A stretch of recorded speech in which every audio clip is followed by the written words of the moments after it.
the real party and interests. Up to that point, the party that had been in court declined to seek certiorari, and this court has on occasion granted a motion to intervene on this docket to allow the filing of a petition for certiorari. Thank you.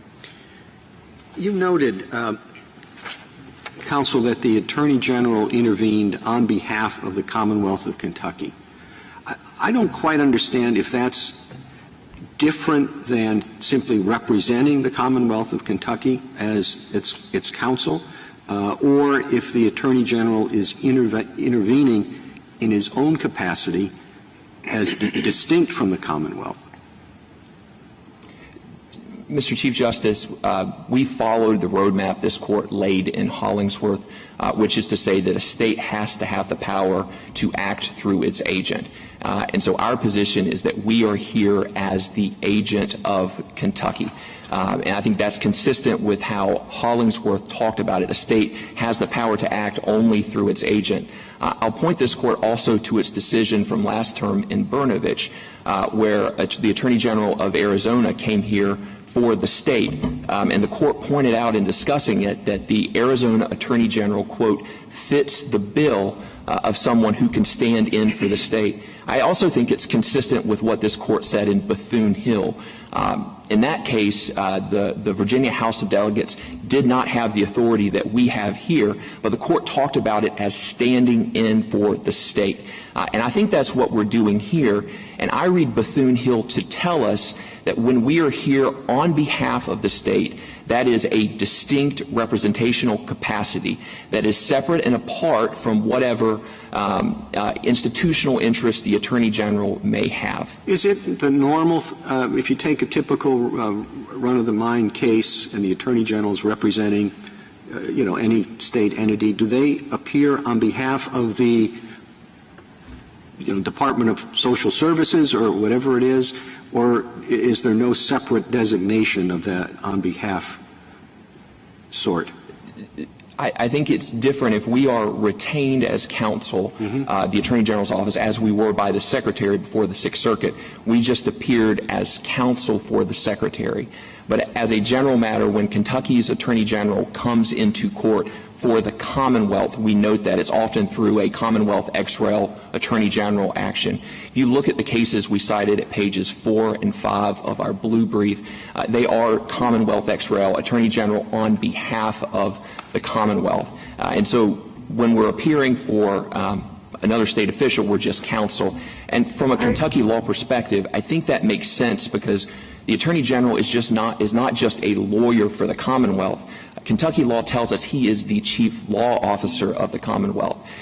For that reason, there's a state law reason as well as a federal law reason of why we came in, A.G. Cameron, on behalf of the Commonwealth. Counsel, I understand that Virginia law permits the Attorney General to step in but doesn't require it to. And it permits state agencies like the Department of State to hire its own attorneys or hire the Attorney General. In this case, I understand that 4 of the lawyers who are now part of the Attorney General's office were working for the Department of State, but not as part of the Attorney General's office. The Secretary had hired his or her own attorneys, correct? That is correct, Justice Sotomayor. So when you were sued in the suit originally, you were sued as the Attorney General, correct? That's correct, as someone who can enforce the challenge law. And you said, we can't. And you signed a stipulation dismissing yourself and saying that you would abide by the decision of the Secretary of State, its litigation, and abide by whatever judgment was entered in this case. Would be bound by any final judgment in the action. Is that correct? That is correct. There are a couple qualifications to that, but yes, generally. Generally. You didn't appeal the judgment, correct? That's correct. Why would we call it an abuse of discretion for a court of appeals after it's rendered its judgment to say we don't really care what has happened in the political arena. We don't want to be dragged into it. You agreed to be bound by this judgment. You didn't appeal, even though you were a party. Are you telling me you're now willing to waive the sovereign immunity of the state? Because that's what it sounds like. Because if you're coming in as yourself, you were here and left, you agreed to be bound by whatever the Secretary of State did. Under what theory of law would we be able to say that the Sixth Circuit abused its discretion in just respecting the very stipulation you signed? Justice Sotomayor, let me start with the stipulation, and then I want to step back and talk about Bethune-Hill and state sovereignty. But with respect to the stipulation, it was entered into in our capacity as someone who can enforce House Bill 454. We were sued on an ex parte Young theory at pages 40 and 41 of the red brief. EMW acknowledges that the Commonwealth was not before the district court. That acknowledgement, I think, overcomes the stipulation, because the stipulation— Well, it couldn't have been before the district court. The state has sovereign immunity, correct? So the state, under no circumstance, even now on appeal, unless it's willing to waive sovereignty, and you haven't told me if you are or aren't, or whether you have or haven't, I don't think you put that before the Sixth Circuit. So I go back to my question, how do we say it abused its discretion in saying that an individual party who had an opportunity to be in the litigation and chose to get out and chose to bind itself to the decisions of the Secretary of State, how can we say the Sixth Circuit abused its discretion in honoring that commitment by the Attorney General? Justice Sotomayor, we don't think that the Commonwealth is a party to the stipulation because they had not been brought before the court. They could have tried to sue the Commonwealth, and at that point we would have been able to invoke sovereign immunity, but we never got that chance. If I can just engage with you a bit— It would have been almost actionable for them to have sued the state, wouldn't it? I mean, it would have been in bad faith. Everyone knows you can't sue a state. You can sue the officers who enforce a law, correct? That's correct. They brought And now, by the way, you said you had no authority or duty to enforce the provisions as enacted. But now you come back and give a contrary representation that you can enforce the provisions by defending them, correct? That's correct. And so why wouldn't that be judicial estoppel? So one of the key elements of judicial estoppel is that a court has to accept your argument. The previous Attorney General, we admit, took the position that he did not have the authority to enforce House Bill 454. The district court did not rule on that issue. If you look at the stipulation notes that we agreed not to enforce House Bill 454. And so the stipulation, I think, overcomes any suggestion that the district court ruled on that issue. And if I can point you to two particular provisions of the stipulation that even if the court were to say that the Commonwealth is bound by it, I think that it protects exactly what we're doing here. We reserved all rights to participate in this action and any appeals arising out of this action.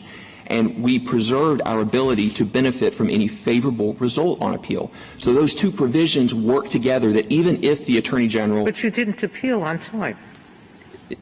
That's correct, but this Court's general rule is that only a party or one who becomes a party can file an appeal. That's from Marie. You could have filed an appeal if you lost, couldn't you? Reserve the right to appeal if you won. We reserved the right to — we reserved all rights, claims, and defenses. But you didn't file a notice of appeal on time. We did not file a notice of appeal. Justice Sotomayor, we had been dismissed from the case without prejudice. We were not mentioned in the judgment. Counsel, could I ask you the stipulation concerning being bound by a final judgment. What do you understand final judgment to mean? It seems to me it can mean a number of things. The district court ruling is a final judgment, for example, for purposes of appeal. On the other hand, there obviously are subsequent proceedings that could take place, an appeal, obviously, and so on, that would undermine the finality of the judgment. When you sign that stipulation to be bound by a final judgment, what are you being bound by? So the language is that we're bound by the final judgment in this matter, disposing of all claims and the exhaustion of any and all appeals that may arise in this action. So we get the benefit of any favorable result on appeal.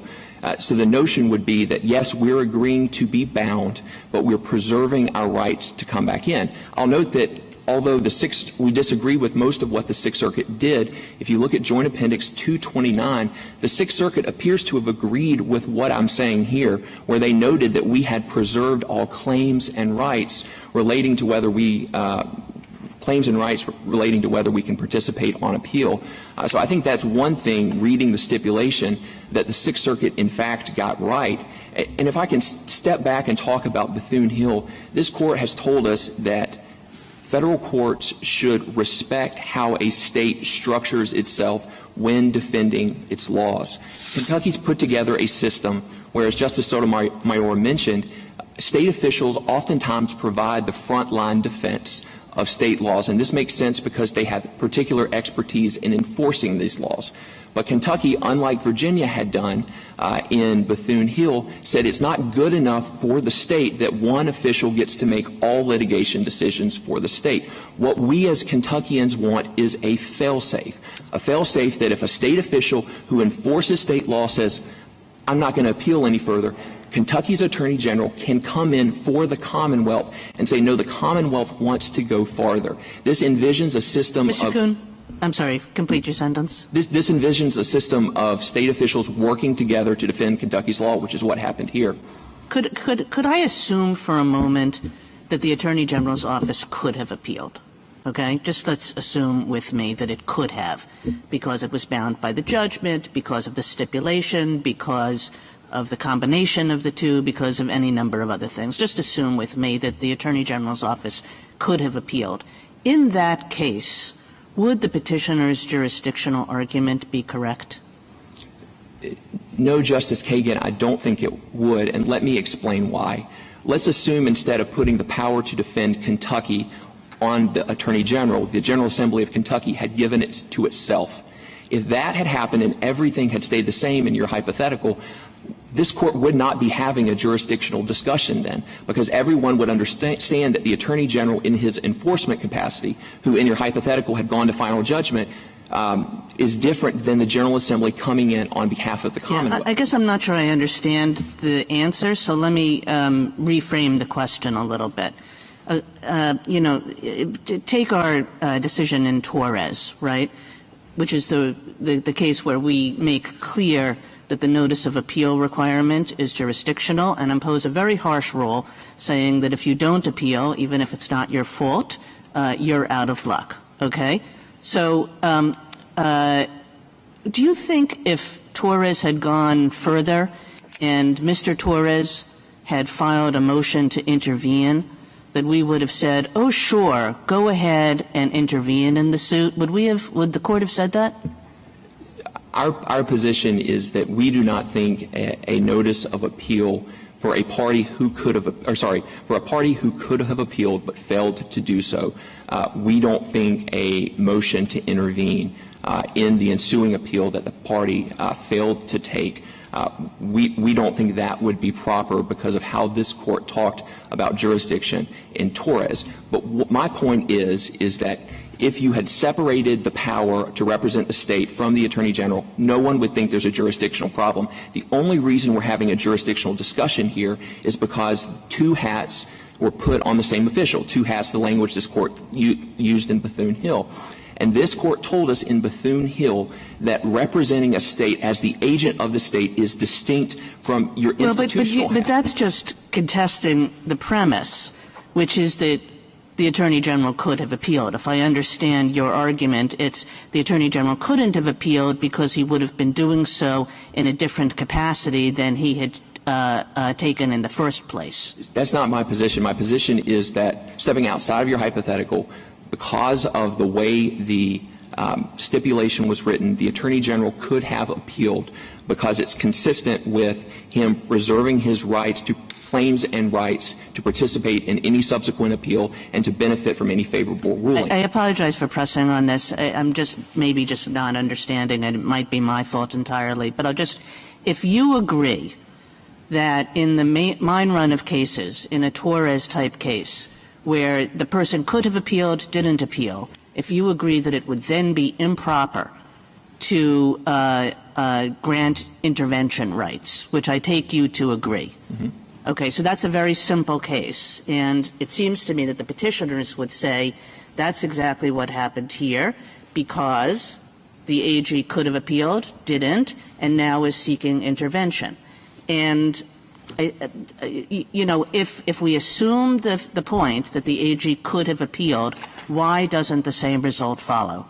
Because this Court has told us that different capacities should be treated. This Court's words are different legal personages. And, for example, in Bethune-Hill, the fact that the Virginia House of Delegates participated in that case to defend its institutional interests did not mean that it also brought any power it had to appeal on behalf of the state. The Court said the record was silent about that issue. The record here is silent as to the Attorney General participating as an agent of the state. And because we have — Could you have intervened on behalf of the state, qua state, recognizing, as Justice Sotomayor pointed out, that would have waived the state's sovereign immunity? We wouldn't be even having this discussion if you had intervened on behalf of Kentucky, with Kentucky being the named party and you being the lawyer for the state. Could you have done that? I think that is essentially what we did.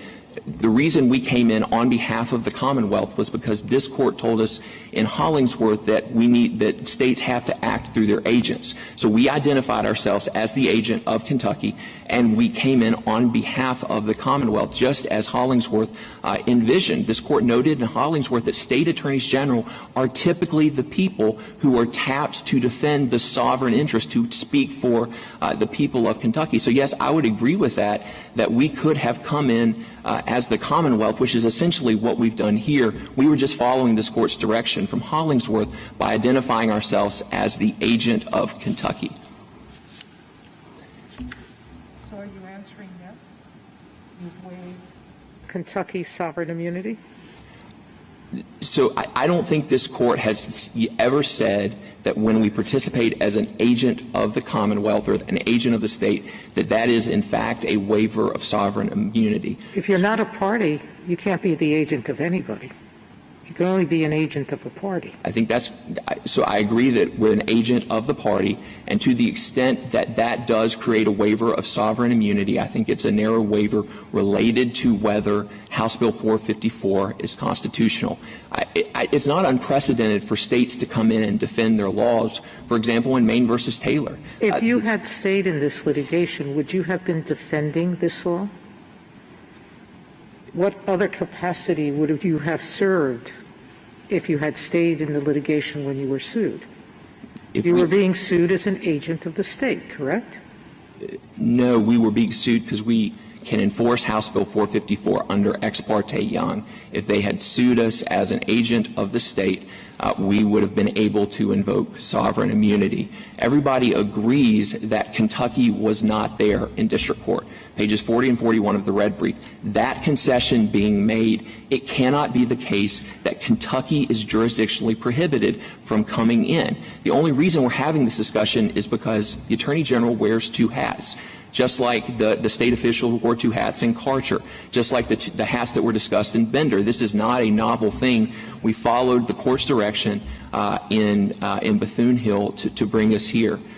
If I can, in closing, just point out that after reading the Sixth Circuit's decision, I think one would be forgiven for not understanding the sovereign interests that are at stake. We've had a discussion about state sovereignty now, and that fact went unmentioned in the Court of Appeals ruling. It wasn't mentioned anywhere. In fact, in footnote 4 of the opinion, they said they were not going to consider the Attorney General's ability to represent the state. We think that that was a relevant factor that the Court of Appeals should have considered. Keep in mind that we had been representing the Secretary before the Sixth Circuit. We weren't sitting on the sidelines. We stood up in the Sixth Circuit and argued in defense of House Bill 454.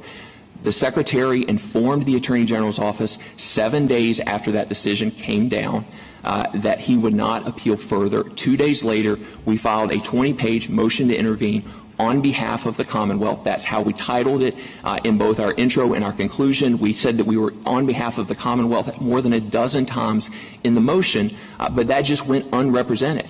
I think the only way we can understand the Sixth Circuit's decision is making any sense is to treat us as if we were bringing to bear a new, previously unrepresented interest.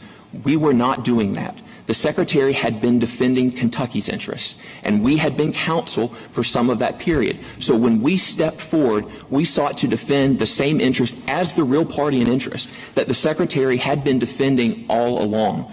Under those circumstances, it was a handoff of litigation authority to go the distance. And I'll point out that the Secretary did not oppose our motion to intervene. The Secretary said, I'm not going to appeal further, but he let us go. He said, I'm not going to oppose you going further. This is an example of Kentucky's unique system of defending its sovereign interests working as it was meant to. State officials working together. One state official says no further. We come in for the Commonwealth and say we want to go the distance. If there are no further questions. Justice Thomas? None for me.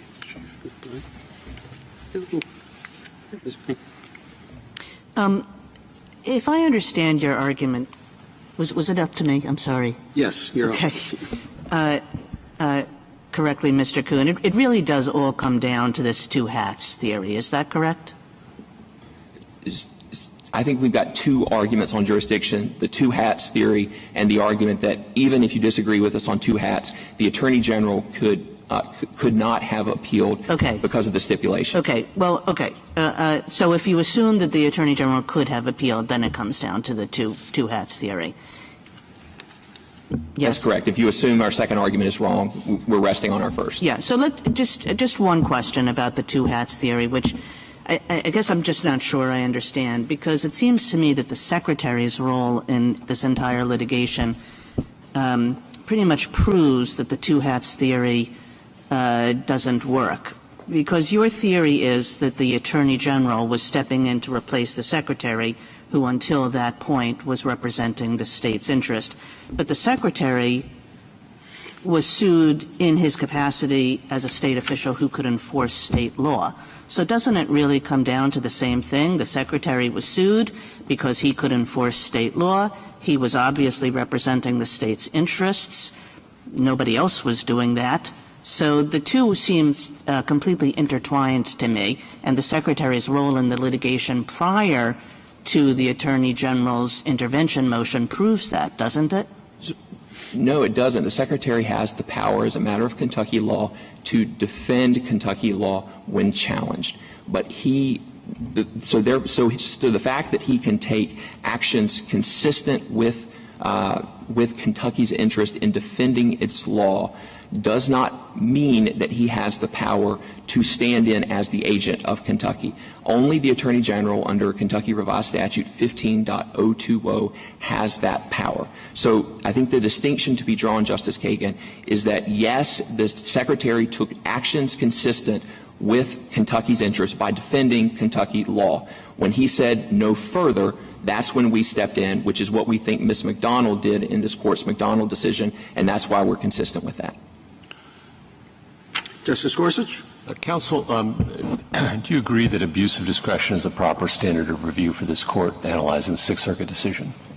So as I mentioned with Justice Thomas earlier, this Court has not ruled on — I understand that. That's why I'm asking the question. So we have not contested that point because of what this Court said in the NAACP versus New York. And if the position is that Rule 24 is a helpful analogy, I think it's a helpful analogy in that circumstance. But we think this is an obvious abuse of discretion because we were not treated as — Okay. Yeah. And then second question, briefly. You rest heavily on the state's sovereignty interests here and citing Bethune-Hill to us quite a lot.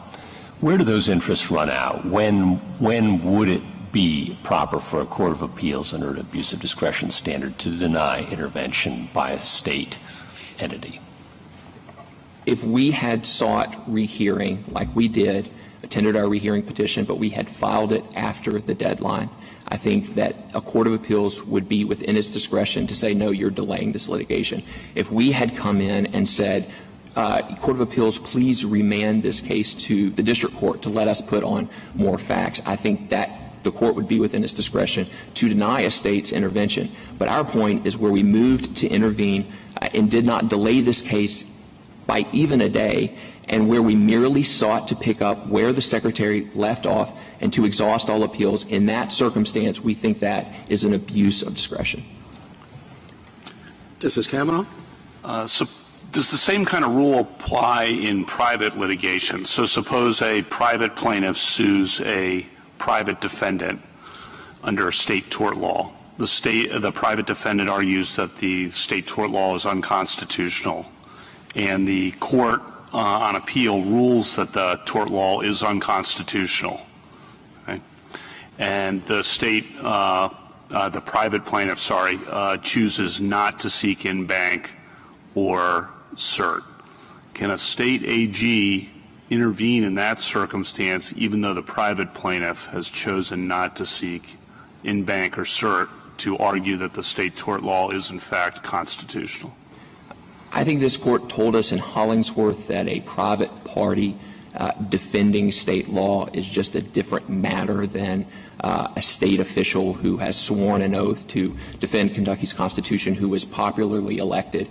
So I think the state in that circumstance — the state tort law in that circumstance will be declared unconstitutional, and I think by saying it's different, you're saying the state AG in that case could not seek in-bank or cert even though the state tort law had been declared unconstitutional. Our position is not that he could not do so, but that it would not be as easy of an argument in that circumstance. I think it matters that we have a handoff from one state official to another, both of whom are sworn to defend Kentucky law. I think a lot of the things I'm saying today would be consistent with the hypothetical that you're talking about, but I think we're perhaps a half step beyond that, and this is a much easier case than the one you've hypothesized.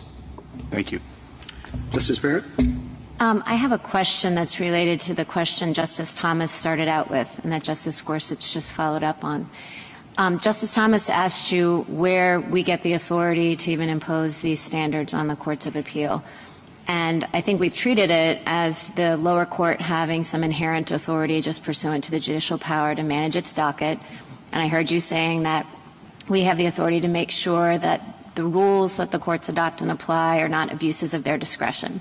And that would be true whether we're talking about pre-judgment or post-judgment intervention. And our role in that regard is pretty limited.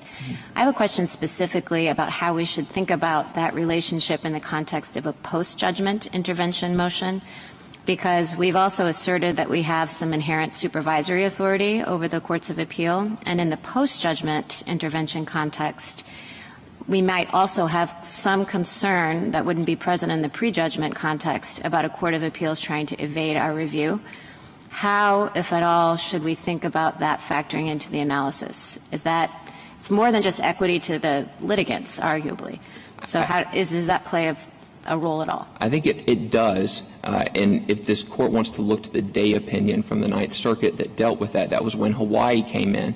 And the court noted that Hawaii had come in later than they would have let a private litigant, but the court talked about its discomfort with saying that a sovereign state could not seek in-bank relief and could not seek certiorari from this court. So I read Day to basically create a sovereignty tiebreaker when a state comes in to seek further review. That's sovereignty. I mean, you've emphasized sovereignty, and I get that. But my question was a little bit different, because it's one that might apply even in the context of private parties, as Justice Kavanaugh was positing. Mm-hmm. So I think so. And as you're thinking about the private parties issue and the issue, footnote 16 of this court's McDonald opinion talks about how its analysis would apply outside of the representational context, right? Ms. McDonald there had been represented by the non-named class members. The court gave two more examples of cases that would apply post-judgment in the representational context, but then it cited further cases and said outside of the representational context, we think post-judgment intervention could be allowed, and cited two cases and said this court's McDonald decision is consistent with those other two cases to the extent the party moves to intervene before any appellate deadlines have run. So I think the post-judgment part of it and insulating a decision from further review, especially for a sovereign state, is something that matters quite a bit to the analysis that we hope the court adopts. Thank you. Thank you, counsel.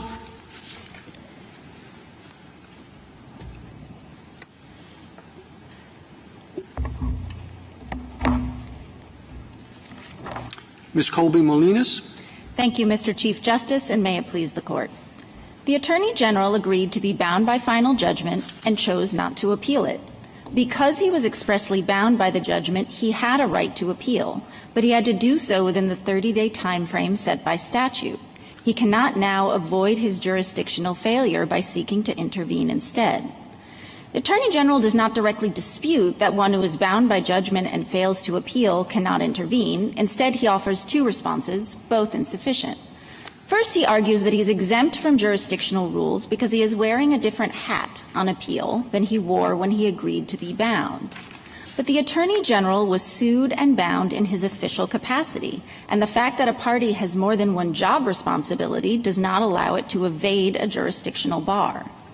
Second, the Attorney General argues that by reserving all rights, claims, and defenses relating to whether he is a proper party, he reserved the right to participate in the appeal.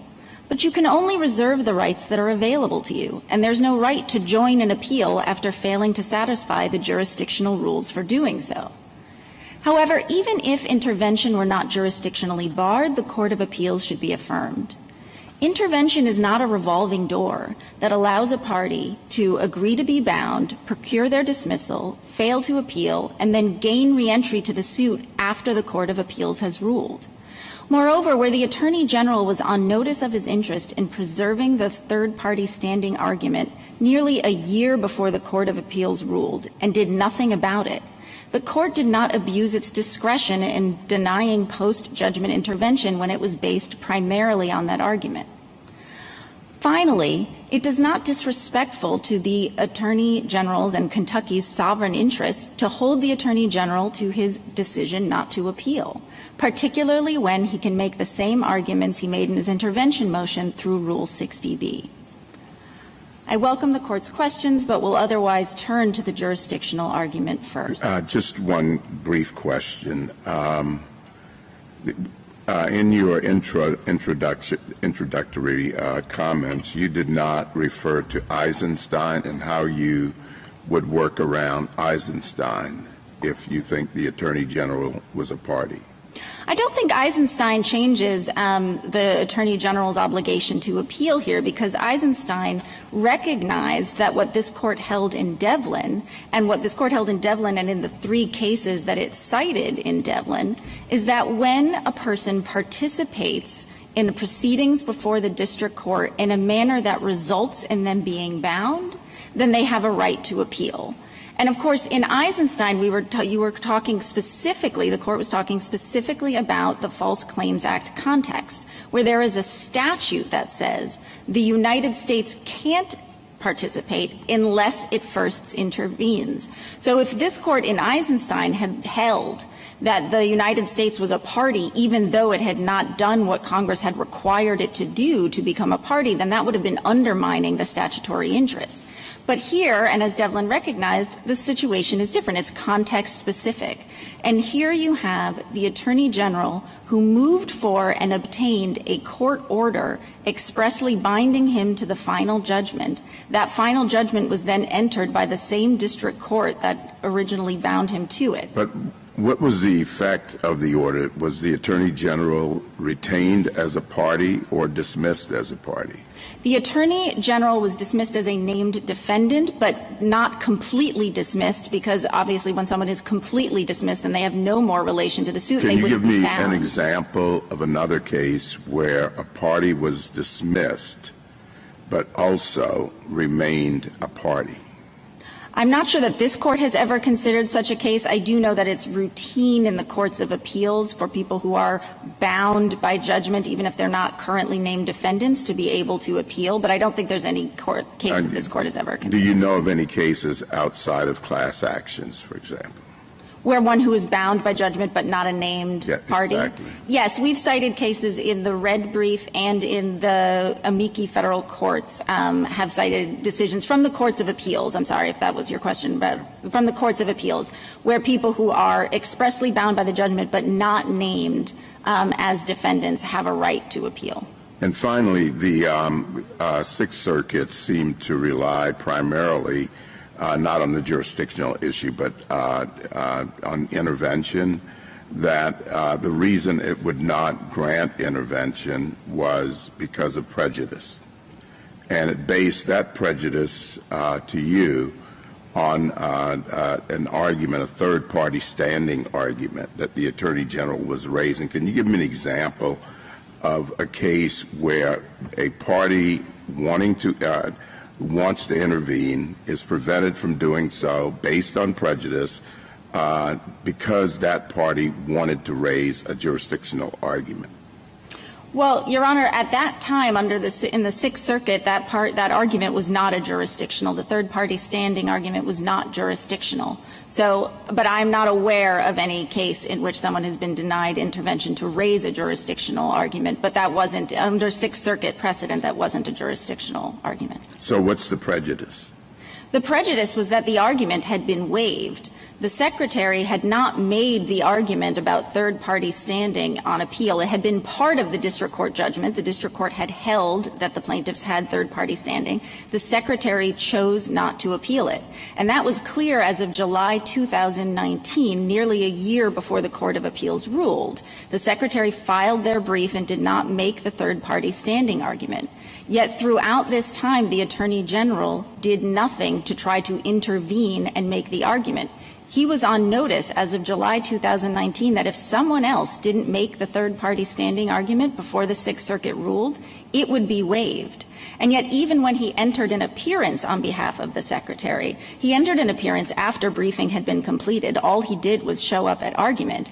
But yet he didn't request supplemental briefing on the third-party standing question. He didn't file a 28J about this court's cert grant in June Medical. He didn't ask the Sixth Circuit to stay proceedings and at least wait for June Medical so that there could be supplemental briefing after that. He was aware that the argument had been waived and did nothing to try to raise it before the Court of Appeals ruled. So it was not an abuse of discretion for the Sixth Circuit under those circumstances to hold that when a party based virtually their entire intervention motion on an argument that they could have moved to intervene and made beforehand and didn't, was not an abuse of discretion to hold that post-judgment intervention in that context was untimely and prejudicial. Thank you. Thank you. Moving to the jurisdictional argument, this Court has... Maybe I should ask a question. Okay. Is this appropriate? Thank you. Look, as I understand this, and you better correct me, please, because I'm not certain I do. Look, there have been a lot of party changes. First the Republicans are in, then the Democrats are in, and they have different views on an abortion statute. So what happened was that, first of all, the clinics sued to say Kentucky's abortion statute's unconstitutional. And they're defended. It was defended by a person who doesn't feel that strongly about it. And he says, no, I can't. The Secretary says, I can't enforce this. And that's it. But eventually, when they get around to deciding it, the lower court says, yeah, it is unconstitutional. And then the Court of Appeals says, yeah, it is unconstitutional. At that point, for the first time, we have an Attorney General who thinks it's a pretty good statute. He wants to defend it. So 2 days after he learns that nobody's going to defend it, he comes in and says, let me defend it. And that's okay under Kentucky law, apparently. Nobody says it isn't. And so if there's no prejudice to anybody, and I can't see where there is, why can't he just come in and defend the law? How does he defend it? One, he asks for rehearing. It's still timely. And then two, if they say no, he comes to this court. Now, he may lose on both those, and he may lose for the reasons that you say. But I don't see why he can't. If Kentucky law allows him to make the argument, why can't he make the argument? Well, Your Honor, that would be the case if we were talking about a true stranger or outsider to the case. There were 4 defendants who were sued originally in this case. The Attorney General, rather than defend or rather than take a back seat, moved for and obtained a court order expressly binding him to the judgment. The Secretary did defend. It's not that the statute wasn't defended. The Secretary defended on the ground, I'm the wrong person. No, that's not the grounds on which the Secretary. The Secretary defended the suit all the way up through decision based on defending the constitutionality of the statute. The Attorney General is the one who originally said he had no enforcement authority, but now admits that he does. The Secretary was vigorously defended through the Court of Appeals decision. The Attorney General, it is well settled in this court, stands in the shoes of his predecessors. It is well settled that one who is bound, a successor in office is bound by the stipulations made by and judgments against their predecessors. It doesn't matter that there's been a political party change. So here we're not talking about a run-of-the-mill intervention case where the Attorney General had not been involved, someone else had backed out, and then the Attorney General wants to come in. I thought, was I not right, then I'm wrong. That before that there was still something to do. But the Sixth Circuit says this is unconstitutional. And somebody could have filed a defendant, a motion for rehearing, and then they could have tried to come here. But the Secretary of State said, I'm not going to do that because there had been a political party change. And so at that point, the Attorney General says, well, 2 days ago, he says, nobody's going to defend this, so I better. Is that happened? Am I totally wrong? That the Secretary did make that decision not to continue the defense. And was I right in my statement? In that the Secretary, there was a change in the administration? I don't want to just repeat it again. Did you take it in, or shall I repeat it again? I believe that it is correct that the Secretary decided not to appeal, and the Attorney General then moved to intervene. The point is that the Attorney General is a former named defendant in the suit. He's not a stranger. He already is bound by the judgment and never appealed. What I read in the thing that he signed is he said he would be bound by a final, what is it called, a final decision? Final judgment, paragraph 3. Final judgment of what? Of the district court. It says final judgment of the district court? I mean, is there a final judgment? I thought perhaps you could that if you had a lot of appeals to go, an awful lot of, not very many, but occasionally a district court is reversed. And occasionally, I'm not saying it happens very often, but even a court of appeals sometimes is reversed.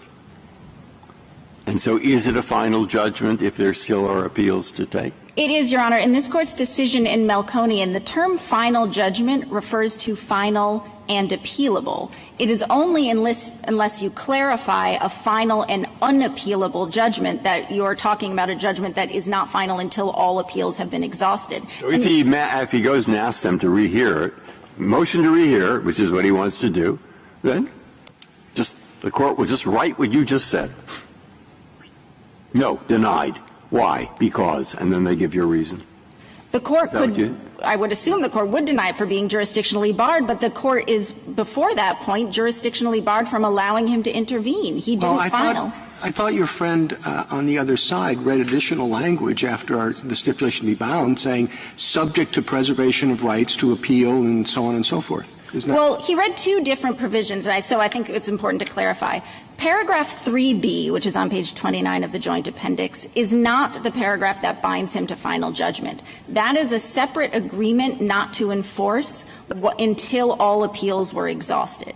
Paragraph 3D is where the Attorney General agreed that he would be bound by final judgment, and then says subject to any vacating or reversal of that judgment on appeal. But that just means he wasn't being bound by the judgment, the final judgment, and even if it was later changed, he would remain bound by the original judgment. Well, could you – I can look up the language again, but it seems to me it's saying he's being bound by the final judgment unless it's reversed or vacated, suggests that it's a final judgment in the same way you have to have a final judgment to appeal, but it's not necessarily the last word on the subject. But every defendant is bound by the final judgment, and then if that final judgment no longer exists, then they can't be bound by it anymore. I mean, there are other defendants in this suit. So, for example, the local prosecutor was a defendant in this suit who stayed in the case through the district court and then became bound by final judgment, but opted not to appeal. If that final judgment is vacated on appeal, even though he never appealed, he would no longer be bound by it anymore. But that doesn't mean he wasn't bound by the final judgment and therefore didn't have an obligation to appeal it. And it didn't mean that he didn't lose his right to appeal when he failed to do so. Counsel, could I take you back to the original Justice Breyer question, which does have to do with the change in party? And I understand your answer that the Attorney General remains the Attorney General, and we have a lot of law saying that even though the Attorney General, the person has changed and even the party has changed, it's still the same legal entity. And indeed, I don't take Kentucky to disagree with that. No place in its briefing does it talk about the fact that, well, once there was a Democrat and now there's a Republican and he thinks completely different things. But there's a real-world way in which that seems to matter a lot. I mean, that creates the problem here, which is that there's nobody left defending the state's law. And I think what Justice Breyer was saying is, gosh, that would be an extremely harsh jurisdictional rule, or at least a counterintuitive rule, if it ended up in a place where nobody was there to defend Kentucky's law, even though there are significant parts of Kentucky's government that still wants its law defended. Well, Your Honor, first of all, harsh results don't change whether or not a jurisdictional rule is imposed. Of course, as this Court has repeatedly recognized, jurisdictional rules often result in harsh results, and those results are imposed by Congress. That doesn't mean that there can be an exception to the jurisdictional rule. But second, under Kentucky law, the Attorney General has the authority to decline to defend a statute. The Kentucky Supreme Court has held that.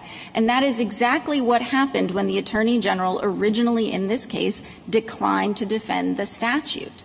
And it is not a violation of Kentucky's sovereign authority to hold him to that decision. As this Court recognized in Bethune-Hill, the decision not to appeal is as much an exercise of sovereign authority as the decision to appeal. It wouldn't mean if a subsequent Virginia Attorney General was to come and say, well, I would have made a different decision than the Attorney General in Bethune-Hill. That doesn't mean that this Court was violating Virginia's sovereign authority when it held that he had the authority to make the decision not to appeal. I think, if anything, the fact that different political parties might choose to exercise that sovereign authority differently calls for this Court to be neutral in the face of that differential exercise of sovereign authority.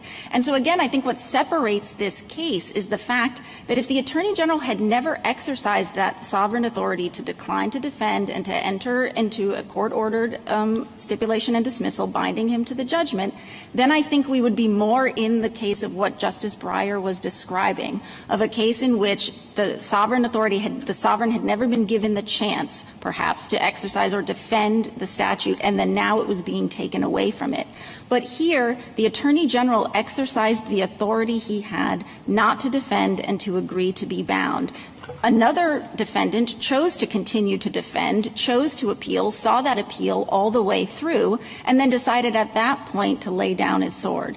None of that is a violation of Kentucky's sovereign interests. And so that's what I think sets this case apart, and why, even if this Court is concerned about the harsh results that a jurisdictional rule might impose, this is not that case. Because this is a case in which the jurisdictional rules are being applied neutrally, as they should, to an appropriate exercise of sovereign authority. It just happens to be that a different political party, a different Attorney General of a different political party after an election would have exercised that authority differently. But that's always the case when a successor in office stands into the shoes of their predecessor. Counsel, I'm sorry. Finish your answer. That's okay.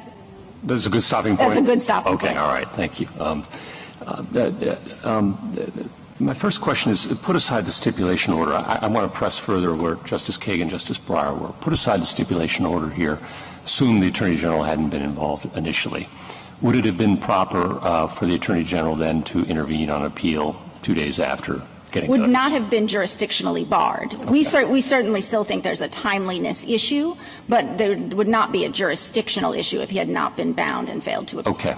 And then do you give any weight, should this Court give any weight to the fact that we are dealing with a sovereign with the interests of defending a duly enacted state law along the lines Justice Kagan and Justice Breyer have articulated? Should that bear on our consideration of this case at all? I think it's certainly one of the considerations. I don't think it gets dispositive weight. And I think the D.C. Circuit in the Amador County case, I think, struck the balance appropriately, where it said that it would be an abuse of discretion not to consider the fact that the sovereign purposes behind intervention, but it's not an abuse of discretion to fail to give them dispositive weight. And then finally, I hope, with respect to the conditions of dismissal, as I read it, at any rate, the Attorney General specifically reserved rights relating to whether he's a proper party in this action and in any appeals arising out of this action.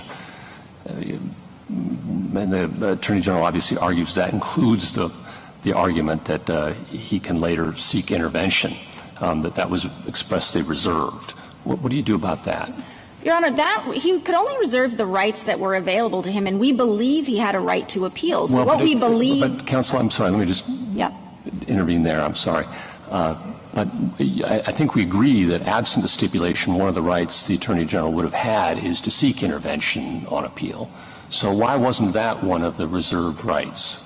Well, Your Honor, we don't believe that that's what the stipulation and dismissal contemplates, because there is no right to intervene on appeal. It's right to seek intervention on appeal as part of the bundle of rights I think we've all just agreed on that the Attorney General had, and that may be particularly powerful as a sovereign.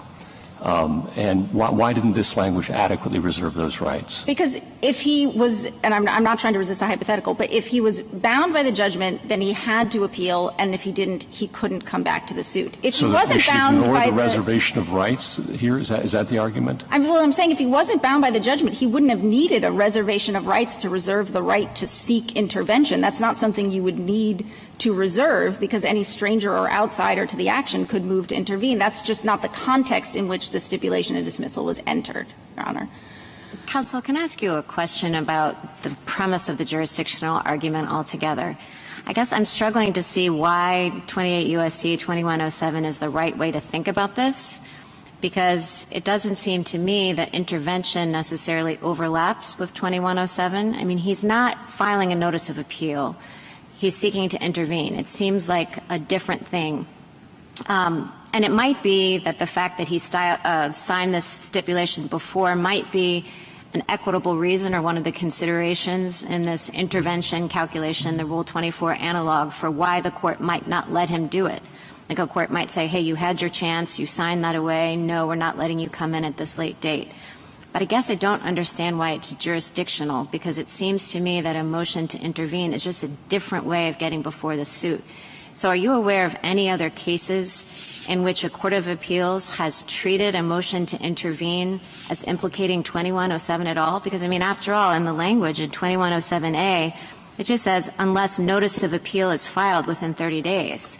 So presumably, even if you came in as a stranger to the suit, someone not in the Attorney General's strange two-hat position here, would anyone invoke 2107 saying, well, hey, even though you weren't a party below and you didn't have the right to appeal, it was 30 days, and that 30 days has run. It just seems like a mismatch between what happened in 2107. So 3 responses. First, just to briefly point you to a case, the 10th Circuit in Hutchinson did say that intervention cannot be used as an end run or substitute to the ordinary rules of appellate procedure. And the person who was seeking intervention there could have appealed. They didn't cite Section 2107, so I don't want to suggest that, but they did say that intervention cannot be used as a substitution or end run around the ordinary rules of appellate procedure. But second, as this court held in Torres, one who was jurisdictionally barred from achieving something directly is equally jurisdictionally barred from achieving it indirectly. The reason that this court gave in Torres for why the petitioner was jurisdictionally barred from rejoining his suit was that to allow him to do so would have been, and the term this court used, would have been the equivalent of allowing him to file an untimely notice of appeal. And because this court didn't have the authority to allow him to file an untimely notice of appeal, it couldn't allow him to achieve the result any other way, because to do so would render jurisdictional rules meaningless. But we didn't talk about intervention in Torres, correct? No, he was just seeking he was asking for an equitable exception to rejoin his suit. Though, of course, and Mr. Kuhn said that he would not have been allowed to intervene, but maybe Mr. Kuhn was wrong about that. Maybe the way around the harshness of Torres is just to allow people who don't file their notices of appeal in time to come back and say, you should allow me to intervene. I disagree, Your Honor, because the crux of the holding in Torres was that anything that amounts to the equivalent of filing an untimely notice of appeal is as jurisdictionally barred as filing an untimely notice of appeal. So it wouldn't matter if it was asking for an equitable exception to rejoin the suit or asking for equitable intervention on appeal. Both of those are an end run around filing a notice of appeal, and that's why they're jurisdictionally barred. So I don't think it would make a difference. And the fact that intervention itself requires some sort of threshold showing doesn't change the fact that it would still be granting an exception to someone who could have and didn't file their notice of appeal and yet letting them appeal anyway. So I think that at the end it's this anti-circumvention principle. If you are jurisdictionally barred from achieving something directly, you cannot achieve it through any other means, regardless of what those means are. Otherwise, a jurisdictional rule, as this Court held in Torres, would be meaningless. So do you represent that if the Attorney General had in fact filed a notice of appeal within the 30 days that you wouldn't have contested his right to do so? I don't see on what grounds we could have, Your Honor. Well, now I'm confused. I'm trying to find in your brief where you make this jurisdictional argument. On page 15, or page rather 5, you say what it is.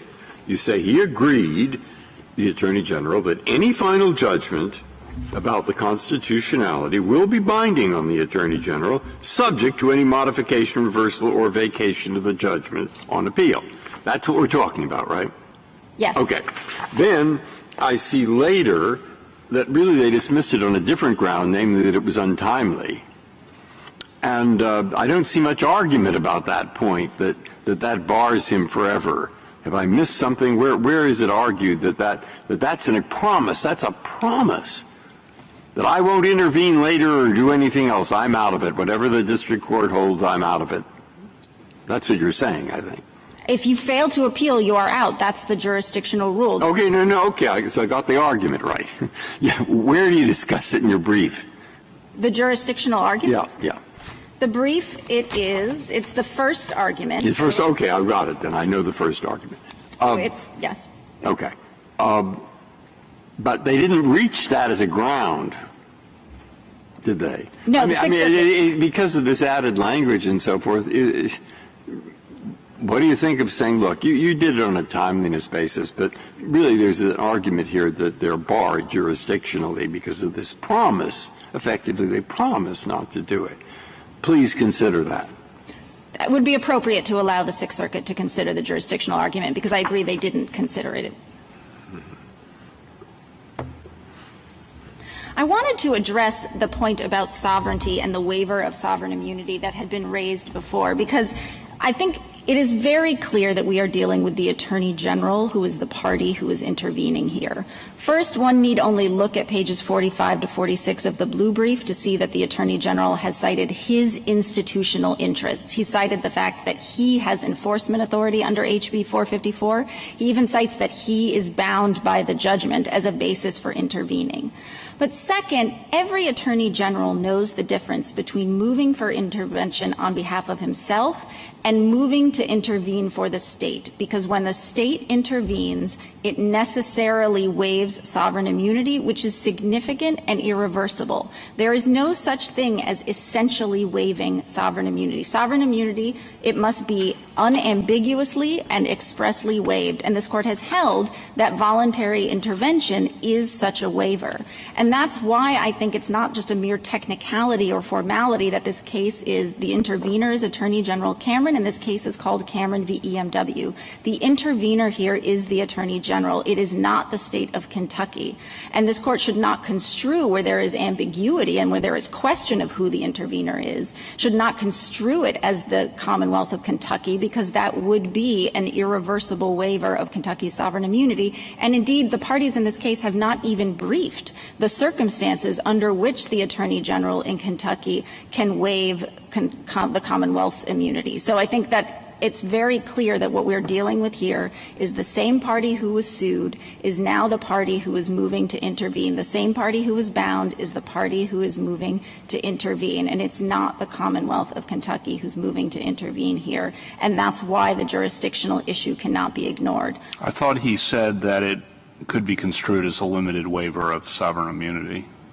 Under this Court's precedent, in a voluntary intervention is a waiver of sovereign immunity. It's not a limited waiver of sovereign immunity. So I don't know what that limited waiver is that he's discussing, but if the Commonwealth of Kentucky is intervening here, it has waived its sovereign immunity irreversibly. I also want to go to this hat point, Your Honor, because I think it makes just a hash of Ex parte Young and of jurisdictional rules. We sued the Attorney General because in his official capacity. There are only two capacities, official capacity and personal capacity. It doesn't matter how many job responsibilities you have. And it would make a hash of Ex parte Young if the Attorney General could say, well, with my left hand, I'm exercising my authority to defend the constitutionality of state law, so that with my right hand, I can enforce that same law, and then claim that he's two separate legal personas, one immune, one not. That would render both Ex parte Young and jurisdictional rules meaningless. Thank you, counsel. Just one more question. In another suit, the Friedlander litigation, your client opposed the Attorney General intervening prior to a panel opinion on the basis that the Secretary adequately represented the Commonwealth. And in your papers, you said that you criticized the Attorney General's concern about rehearing and cert as speculative. Now, here you're opposing the intervention after the issuance of the prior of the panel opinion. And I wonder if that's – I mean, I'm familiar that lawyers argue in the alternative, but I wonder if that's really putting him in a catch-22. If it's prior to the opinion, the Secretary will do it. If it's after the opinion, he's waited too long. So well, which is it? So three responses to that briefly, Your Honor. First, we did lose the adequate representation argument in that case. He was permitted to intervene before. Second, that case actually was different because there was not the Attorney General had never been involved in that suit and had never sought their dismissal in that suit, so the question of adequate representation was slightly different in that suit. But also, at the end of the day, we would make whatever good faith arguments were available to us to oppose intervention under the circumstances, but that doesn't ever relieve the Attorney General from moving to intervene timely, and the fact that we wouldn't have consented to intervention doesn't relieve him of his obligation to move timely. Well, I think you should lose one of those, whether it's this one or that one, but I wonder why it doesn't make more sense to have the Attorney General out of the case when the Secretary is representing the State. You don't want the State speaking through two different voices. But once the Secretary is out of it, Kentucky ought to be there in some form, and the Attorney General is the one that wants to intervene. Well, Your Honor, I think that intervention law incentivizes early intervention and penalizes late intervention, and there is a significant thing that happens when the Court of Appeals has ruled. I mean, intervention is as much about the Court of Appeals being able to control its docket and to control entry of new parties into the suit late in the game. Yeah, well, late in the game, yes, but here the Attorney General filed a petition for rehearing on the same date that it would have been due if the Secretary had still been in the case. So it seems a bit much to say that they were delaying the proceedings. No, I'm not arguing. I don't think I'm arguing they were delaying the proceedings. But nevertheless, part of docket control is ensuring that you have all the parties who are going to be in the suit in as early as possible. Well, I guess that's true, but as Justice Breyer pointed out, the situation changes a bit when the State representations are shuffled, the deck is shuffled again after an election. And the question is whether you want to preclude the State from participating in the litigation that is still ongoing in a way that doesn't delay it, to deny the State any representation. It's sort of an estoppel. I mean, if you had one party's position being pressed in the case and there was another election, well, the State's still stuck with what the people have rejected in the election. I don't think it was an abuse of the Court of Appeals' discretion to hold that under the circumstances that the Attorney General did wait too long to intervene. Not, again, as a delay, I'm not saying that, but that he had the opportunity to enter the case and shape the decision before the Court of Appeals ruled. So I don't think it was an abuse of the discretion for the Court of Appeals to say that waiting until after judgment is entered to try to make your arguments and to make a new argument is waiting too long. A different panel may have seen it differently, but under the abuse of discretion standard, I don't think there was an abuse there. Thank you. Justice Thomas? No. Justice Breyer? Further? Okay. I have one question. Counsel, assuming there's no jurisdictional argument, meaning that they didn't have to file a notice of appeal, Justice Breyer and I think Justice Gorsuch and Justice Barrett have all been concerned about never having given the state of Kentucky the opportunity adequately to defend this law after it was declared unconstitutional, because the Secretary of State walked away from it. How do you address that concern? Your Honor, I don't think it's fair to characterize this case as if there was some sort of default judgment or some sort of abdication by the Secretary. The Secretary was the sole defendant who saw the case through to district court judgment and then saw it all the way through on appeal and defended it vigorously on appeal. So it's not as if the state was denied its opportunity to defend the law. That Secretary defended it all the way up until the Court of Appeals and then decided, based on the decision and based on whatever other considerations, not to seek extraordinary further appeals. The Attorney General, who had, putting aside whether or not he was bound, still had the opportunity to defend earlier, had an opportunity to intervene earlier. I don't think it's disrespectful of Kentucky's sovereign interest for the Court of Appeals to have held that at this point the case has gone on too long and it's too late for someone new to join. Justice Kagan? Justice Gorsuch? Okay. Thank you, counsel. You have rebuttal, Mr. Kuhn? Thank you, Mr. Chief Justice. 2 quick points. I want to start with Justice Breyer's question and what the Chief Justice referred to as the deck being reshuffled. I think after the elections in 2019 and the reversal of positions with various state officials, we saw the wisdom of the way Kentucky had structured its system of government, its way of defending its sovereignty when its laws are challenged, because the reversal of one party was not good enough for Kentucky's law to go away. It took 2 people. It took 2 constitutionally elected, separately elected officials to agree not to appeal further. The governor's administration said no further, but Kentucky created that failsafe. I think the effect of the Sixth Circuit's ruling is to say to a sovereign state that you just can't structure your government that way. You cannot defend your sovereign interests the way that you want to do so. I think that is directly contrary to what this court said in Bethune-Hill, that we respect how states structure their government. The second and final point that I want to make is to respond to some of the questions that Justice Gorsuch and the Chief Justice asked about the terms of the stipulation. This court has told us that a party is bound that agrees to be bound by or non-party that agrees to be bound by a judgment is bound in accordance with the terms of his or her agreement. That's Taylor versus Sturgill. So I think that we have to look very closely at what the Attorney General agreed to in his enforcement capacity. And as the questions have pointed out, we preserved our right to benefit from any favorable result on appeal. That is in Section 3D in response to the Chief Justice's question. And we reserved our right to participate in any appeal. We reserved all claims and rights relating to whether we are a proper party. I think by reserving that, that can only be understood, to respond to Justice Gorsuch's question, as to preserve our ability to move to intervene if circumstances changed, which they did. And so I think that if we're bound in accordance with the terms of our agreement, I think that we have the ability to come in and protect Kentucky's interests when it became unrepresented. If there are no further questions, I appreciate the Court's time. Thank you, counsel. The case is submitted.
We will hear argument next in Case 2659, Thompson against Clark.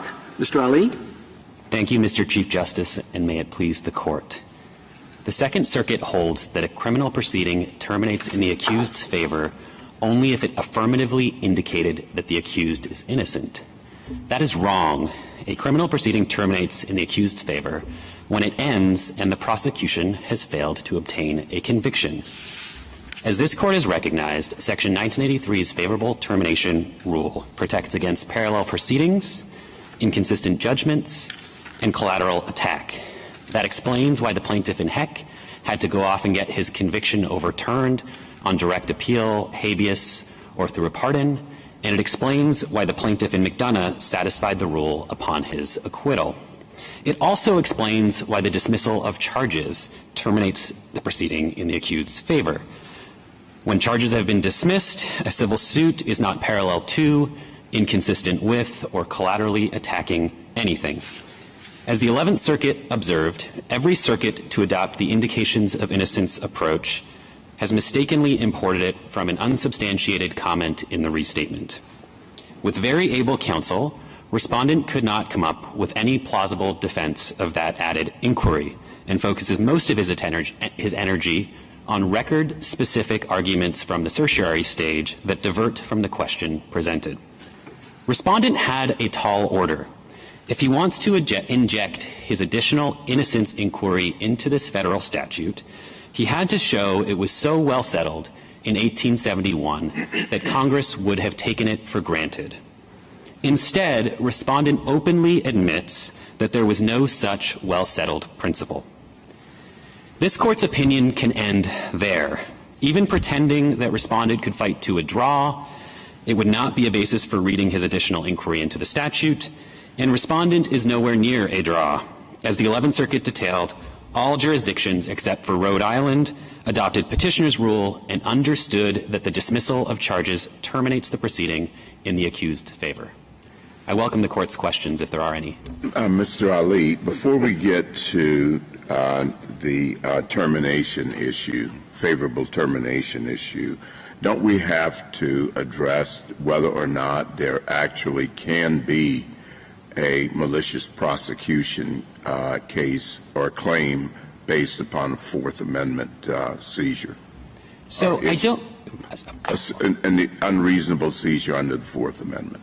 So this Court held in Manuel that there is a Fourth Amendment claim for unreasonable seizure pursuant to legal process. And that is the claim that is before this Court. And I want to be very clear on this. Petitioner is not asserting a standalone malicious prosecution claim.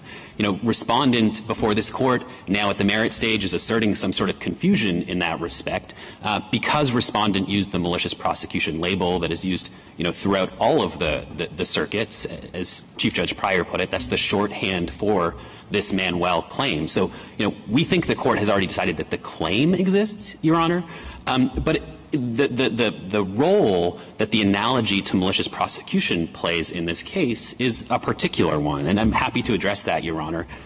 Please. Yeah, so our position is that the Fourth Amendment does not have a favorable termination element. This is not an argument that we import the elements of malicious prosecution into the Fourth Amendment. But petitioner brought his Fourth Amendment claim, his claim under Manuel, using the vehicle of Section 1983. And this Court has held that when Congress enacted Section 1983, it is reasonable, because it's a species of tort liability, to assume that Congress would have taken for granted certain well-settled common law tort principles when it enacted the statute. And so in the favorable termination rule, or the analogy to malicious prosecution in this case, takes place for all of the reasons that it took place in McDonough and in Heck. What this Court said is that when you were bringing a civil suit which challenges the initiation of a state judicial proceeding, that the relevant tort you analogize to is malicious prosecution, and in particular, that the favorable termination rule comes into play under Section 1983. What was the initiation? Where was this initiated, the state proceedings? This was initiated in New York State court. No, I mean, so I'm confused. which seizure are you? At what point was petitioner seized? And that is the basis for this claim. Sure, Your Honor. I promise to answer your question, but let me just say the question presented here presumes a seizure pursuant to legal process. We don't think the court needs to get into the question of what the particular seizure was. I think you're conflating two things, and I just want you to identify exactly where the seizure is and exactly where the proceeding begins. Right. So in this case, respondent never challenged this below, but there are two seizures in the record here. First, as the United States admits in this case, the criminal complaint was filed while while the petitioner was still in custody, and so legal process was initiated, and we will have to show petitioner, if respondent is allowed to raise it at this late stage, the petitioner's seizure for the purposes of this particular seizure will have to show that petitioner's seizure was caused by the initiation of legal process, meaning he would have been released had that false criminal complaint not been filed. The second seizure in this case, which has also been unchallenged since it was specifically ruled upon at the summary judgment stage and deemed proven at trial, we heard nothing from respondent on this seizure either, is that there's Second Circuit precedent clearly holding that the restrictions when being released on recognizance and the compelled attendance in court hearings constitutes a seizure within the meaning of the Fourth Amendment. Our position in this case, though, and I think what's critical for this court to know, is that the Second Circuit is perfectly capable of resolving those kind of late-breaking arguments that respondent is making before this court on remand. Suppose the case had gone to trial, the criminal case had gone to trial, and your client was actually convicted based on evidence entirely having nothing to do with the criminal complaint. Would you have a claim? Well, if he was convicted, we wouldn't be able to satisfy the favorable termination rule, so there would be no claim. Even though he was arrested without probable cause, you claim? Suppose he's arrested without probable cause, he's held for trial without probable cause, but then at trial the state comes up with completely different evidence and irrefutable evidence, and this individual is convicted. Is there a claim, a Fourth Amendment claim? So there is a Fourth Amendment violation in your hypothetical, but it is not cognizable under Section 1983. And this is an important point, so just to explain a little bit more, so a couple of responses. It is always the case when the court reads a prerequisite into the statute, separate and apart from the constitutional violation, that certain constitutional violations will not be actionable. So that was true in McDonough, right? You could have had false evidence introduced to instigate the criminal proceeding. As your hypothetical just posited, it could have been evidence that was likely to have affected the jury's verdict, but the plaintiff could have been convicted. And he would not have a claim because of the favorable termination rule. All the same in McDonough, I could give the same hypothetical in the context of Heck. So that is always true in these cases. Now, I think it's actually... Well, my question is, why should there be any kind of a termination element to this claim? It's a claim that there was an unreasonable seizure. So what does that have to do with whether... why is that at all dependent on the outcome of the trial?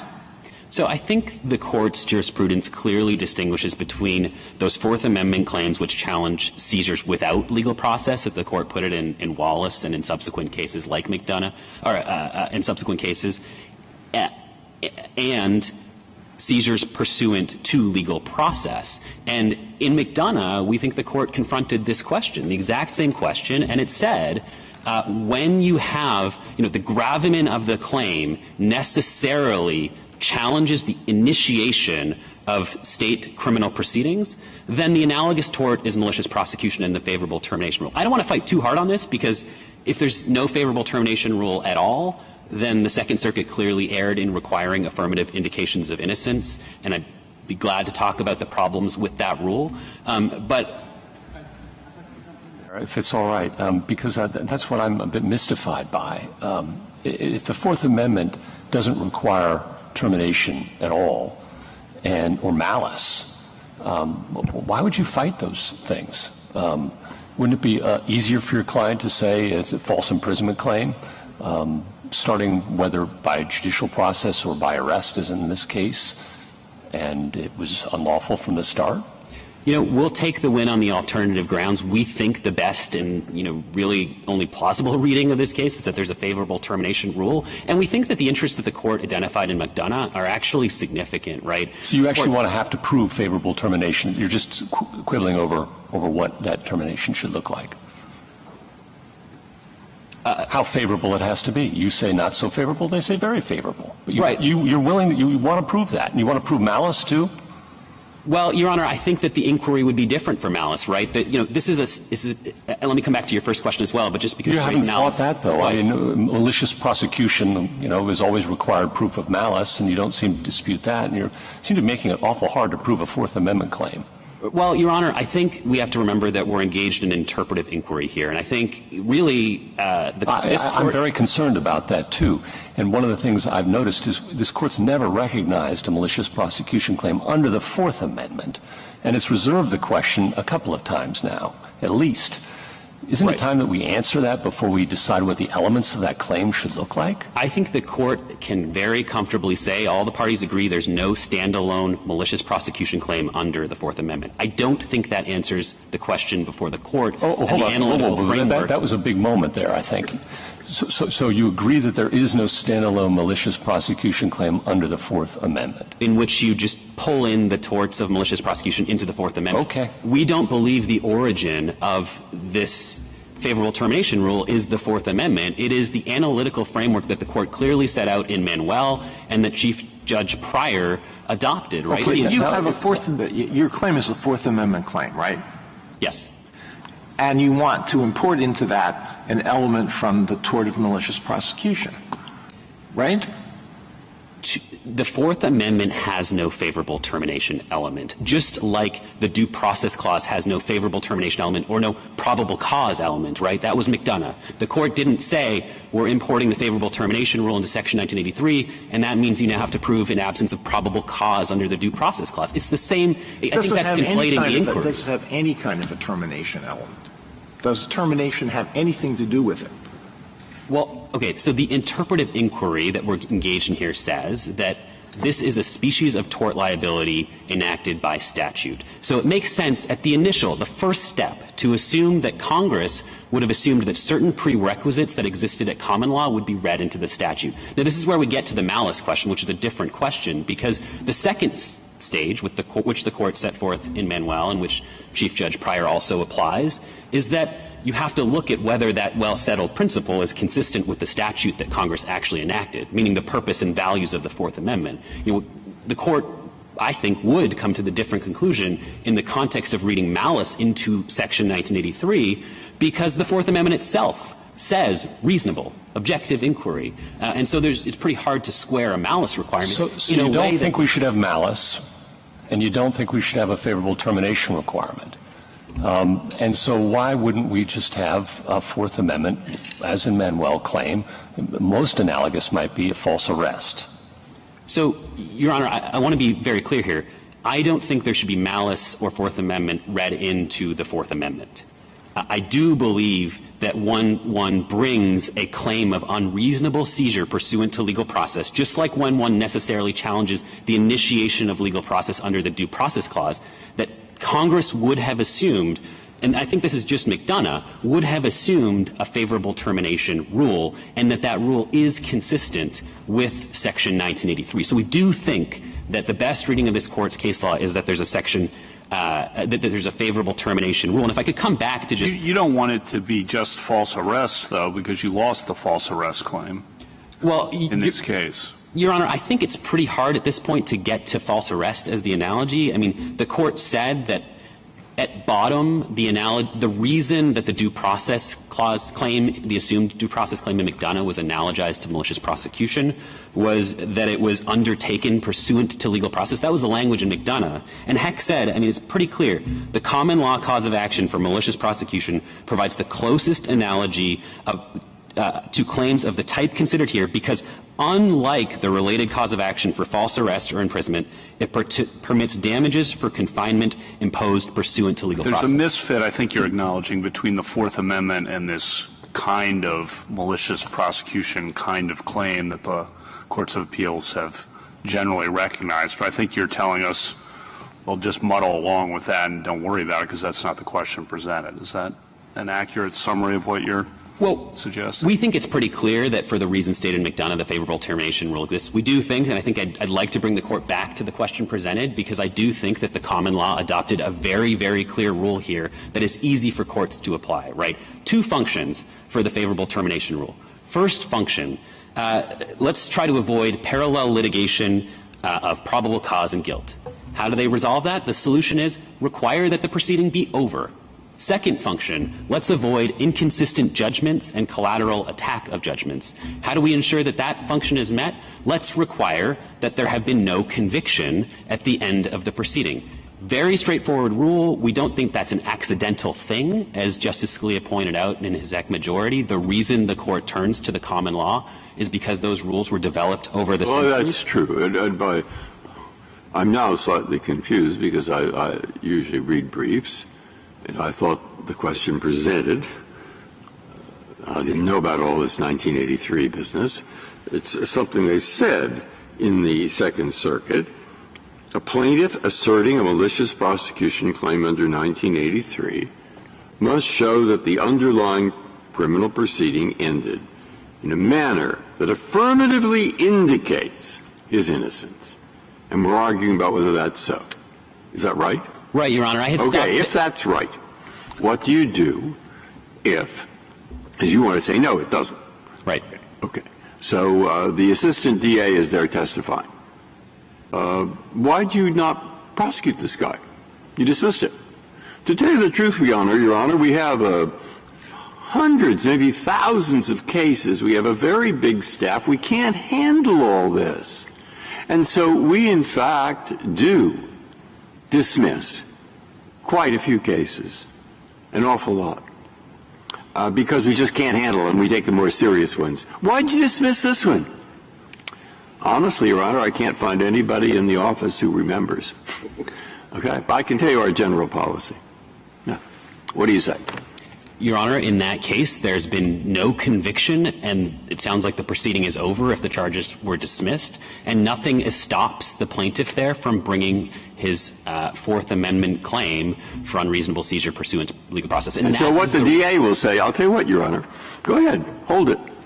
We're going to have to triple our staff, or we're going to have to prosecute a lot of people who have very, very appealing personal conditions such that we feel we're going to be doing injustice if we go bring a case against them in a criminal court. And you say?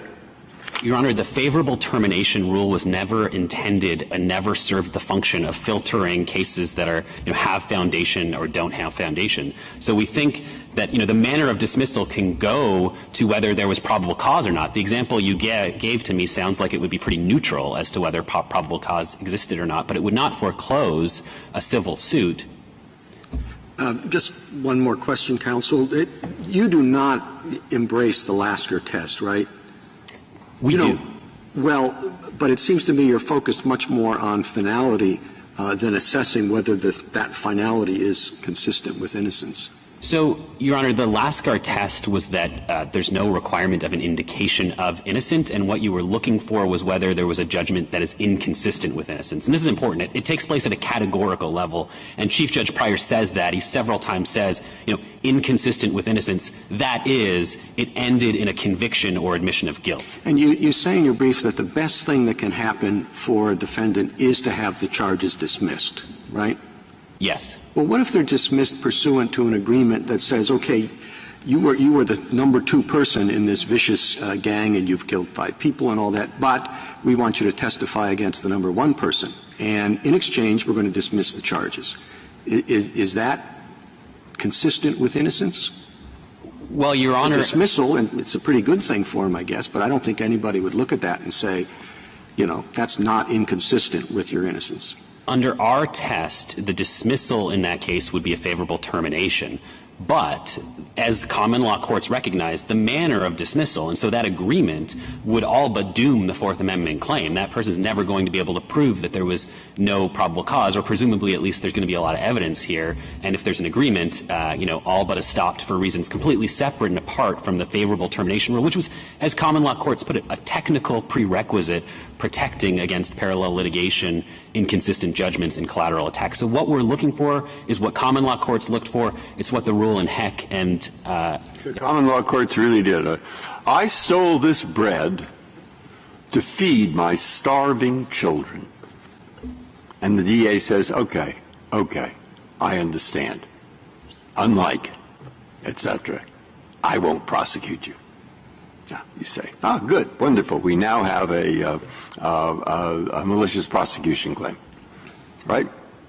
So, Your Honor, common law courts carefully guarded the technical favorable termination prerequisite. And they understood that what Your Honor just described very much might doom. I'll direct you to Clark v. Cleveland, which is really kind of the canonical case by the New York Court of Appeals. It recognized that certain compromises or forms of mercy may be, I think the word it used, insurmountable when it comes time to actually prove that there was an absence of probable cause, but they did not conflate it. I stole the bread. I mean, it's Jean Valjean. I stole it. To feed my starving children. I'm just saying, your view is, there is a malicious prosecution claim. This is great. And, well, I know 4 lawyers who will bring it, and there we are. And so next time, that DA doesn't give in to that argument. Well, remember, Your Honor, everyone here agrees that petitioner is going to have to prove his claim. He still has to prove the absence of probable cause, he has to prove causation, and he has to overcome, had it not been asserted, the defense of qualified immunity. Thank you, Justice Thomas. Anything further? Justice Alito? As I understand what happened, your client was arrested without probable cause, and eventually he was held for 39 hours and then released on his own recognizance. And sometime during that period, the criminal complaint was filed. Would he have been released any sooner had the criminal complaint not been filed? Your Honor, what we'll have to prove, and at least one of the seizure theories, we of course have the Second Circuit precedent that compelled attendance and the conditions are a seizure, but setting that aside for a moment, Your Honor, what we would have to prove for that first seizure is that he would have been released had that false criminal complaint not been filed. In other words, had respondent told the truth of what had happened to the prosecutor, he would have been released then because he had done nothing criminal. There would have been nothing to hold him for. The reason he was held was because, and solely because, and that's the causation piece, solely because of fabricated evidence that was produced by respondent. You'd have to prove what went on in the DA's office. So the assistant DA who was handling this would say, well, I expected this police officer to come tell me what actually happened before the initial appearance, and if I wasn't satisfied at that point, we would have released him. So, Your Honor, on the causation point, these multiple actor cases, causation is really hard to prove, and that's why we don't see a lot of these claims unless there's really serious misconduct being alleged. And what you typically have to prove is either a deliberate or reckless disregard for the truth, and it's precisely because of what Your Honor just said. If you don't have, when you have that, that's when you can say that it effectively, prevents the prosecutor from making an independent judgment as to probable cause. And on top of that, you typically have to prove that it was the sole basis for initiating the proceeding, because if there's independent probable cause, well, then you can't satisfy the causation requirement. And your claim is that your client was continuously seized after that point, even though he was released on his own recognizance because he was required to come back to court. Is that it? So, Your Honor, there was a seizure at the time that the legal process was initiated. I don't think the way the court has looked at it is that it's a continuing seizure. I think it's just that that claim doesn't accrue until favorable termination is how we would look at it. And under the Second Circuit precedent that respondent never challenged below, there were additional seizures by virtue of the restrictions when he was released on recognizance and on the compelled attendance. Who affected these subsequent seizures? The judge? Under the Second Circuit case law, what's the theory? Is that Your Honor's question? Under the correct understanding of the law, as you are explaining it to us, who effected the seizures that occurred after the initial appearance? So, Your Honor, I think that the best authority this Court has on that is Justice Ginsburg's concurrence in Albright. We don't think the Court should get into any of this. Remember, like just last term, the Court decided a question about what seizures meant, and it took 50 pages of historical analysis to get to that result with a divided opinion. This is an issue that Respondent just injected to the case in the first instance in its brief in opposition. We think what we need from this Court is a resolution of the question that was decided by the Court of Appeals, whether there is an affirmative indications of innocence requirement under Section 1983 so that we can move on and litigate these questions about the merits. Am I to understand you correctly that what you're claiming is a Manuel-type fabrication of evidence to initiate the charges? Yes. And how are you not doomed by your adversary's fair trial claim where the jury found probable cause to arrest? Pardon my ignorance, but I thought that the jury there was charged that any probable cause to arrest on any charge was enough, and the jury voted for Respondents. Right. So why doesn't that doom you here? So, Your Honor, I just want to be precise because there are two claims. So you first mentioned the fair trial claim, which is a due process claim. And that claim doesn't turn on probable cause at all. There was no instructions related to probable cause with respect to the fair trial claim. That arises on a due process standard, which turns on things like materiality at trial, which have nothing to do with a Manuel claim, right? So if the jury concluded that the fabricated evidence would not have likely affected a jury's verdict at the criminal trial, that would be a basis for rejecting the fair trial claim. It would not at all be a basis for concluding there was probable cause at the time that petitioner was seized. So they're just two different constitutional claims addressing two different things. Where probable cause came in, Your Honor, was with respect to the false arrest verdict. And, you know, both the false arrest verdict, and I'll note these are, again, all arguments that are being raised at kind of a late-breaking stage here that we think the Second Circuit is perfectly capable of dealing with. But the false arrest and the unlawful entry claims that Respondent refers to, all of those were assessed from before the officers even entered Mr. Thompson's apartment. When you have officers responding to, on Respondent's own terms, what was kind of an ongoing child abuse claim, the fact that the jury might have found probable cause at time one with that information does not at all establish that there was probable cause, you know, many hours later when the false criminal complaint was filed. It doesn't even necessarily relate to the same crime. All of these side claims that Justice Gorsuch and Justice Alito have asked you about, whether there is a Fourth Amendment claim, all of those issues, those have not been addressed by the Second Circuit. They were not raised below, correct? That's right. Respondent's theory has kind of shifted throughout this. It was Respondent and the Second Circuit who actually grounded all of these requirements in the Fourth Amendment below, and we were arguing, no, they don't come from the Fourth Amendment. There's no favorable termination rule or malicious prosecution tort in the Fourth Amendment. So we were advocating Justice Gorsuch and Justice Alito's points below, and we've stuck to the clear line of kind of this Court's jurisprudence, which finds that when a claim necessarily challenges, for good reason, right, we're talking about challenging an ongoing state judicial proceeding, that you analogize to the tort of malicious prosecution and require a favorable termination. Justice Kagan?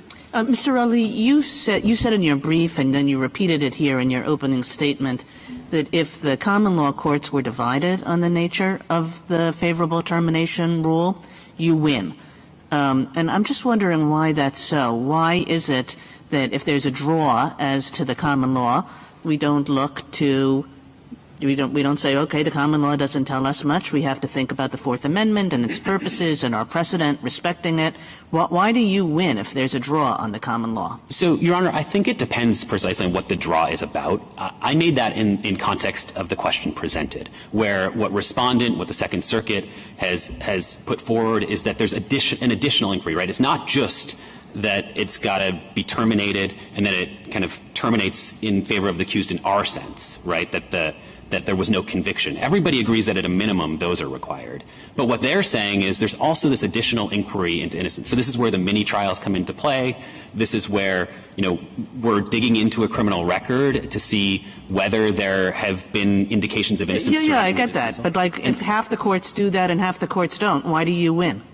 Well, because what we're doing here is interpreting a federal statute. And if respondent wants to come forward and say, well, this federal statute has this additional requirement, I think he's got to have a statutory hook. And one of those statutory hooks, the only one we could think of, the one the Second Circuit thought was there, but it mistakenly replied on the restatement, was that was well settled at common law.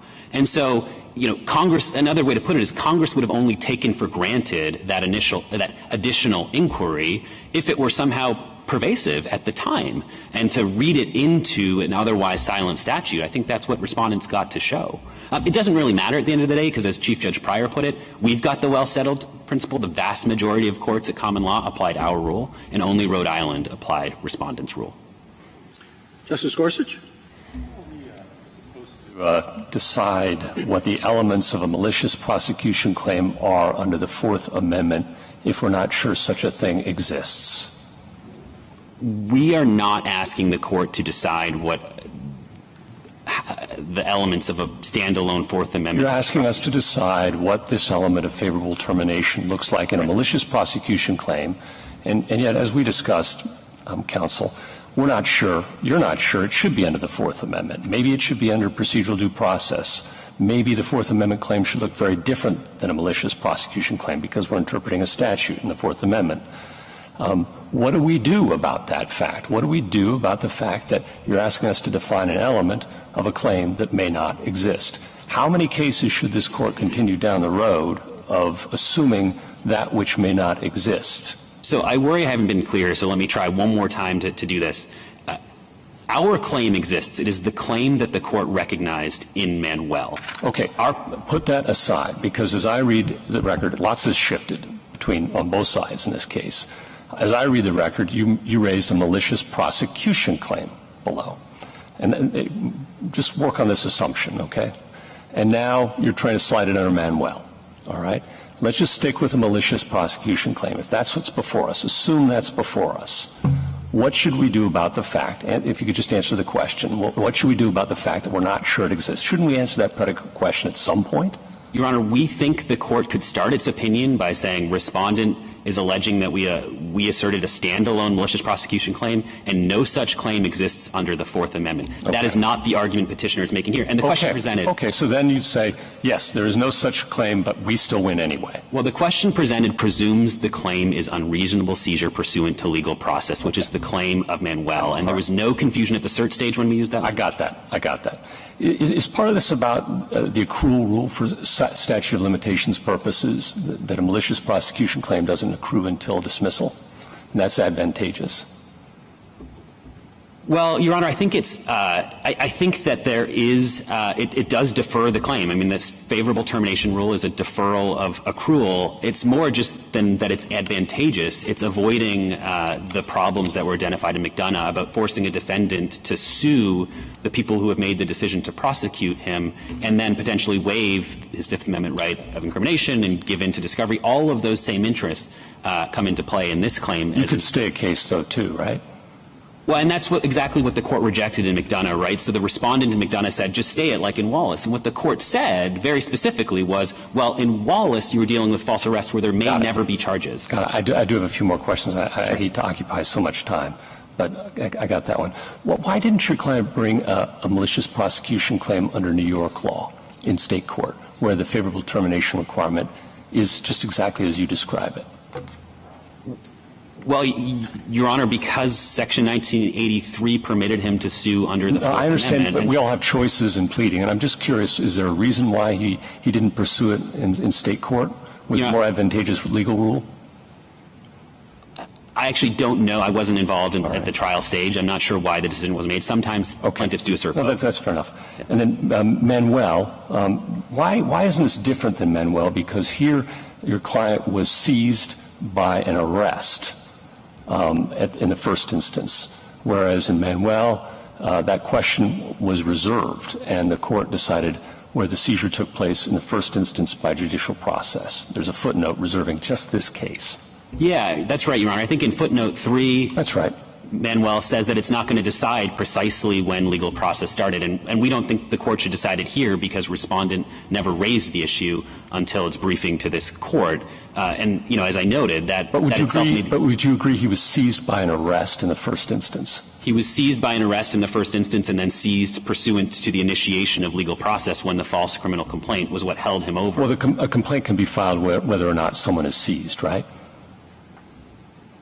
You can file a complaint against a free person. Right. I guess, Your Honor, what I'm saying is that for us to succeed on our Manuel claim, we're going to have to show that it was a seizure pursuant to legal process. We accept that. We, of course, also have, like I said, the Second Circuit's precedent that was also unchallenged. And then the continuing seizure theory that we'd have to purchase if we're also buying the malicious prosecution tort of the Second Circuit.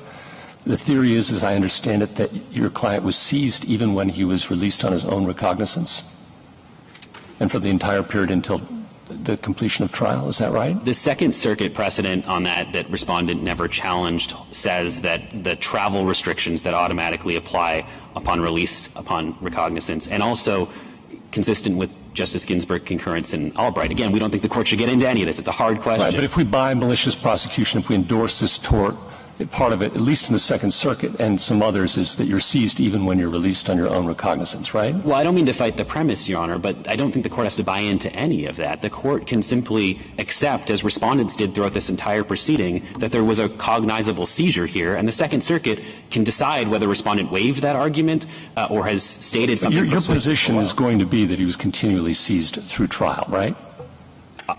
Yes, we believe respondent forfeited, with respect to those seizures, he forfeited any challenge. And just to finish up, on that theory, are people also seized even when they're given a citation but free to go, released on bail, who receive a civil process for a subpoena to appear at trial?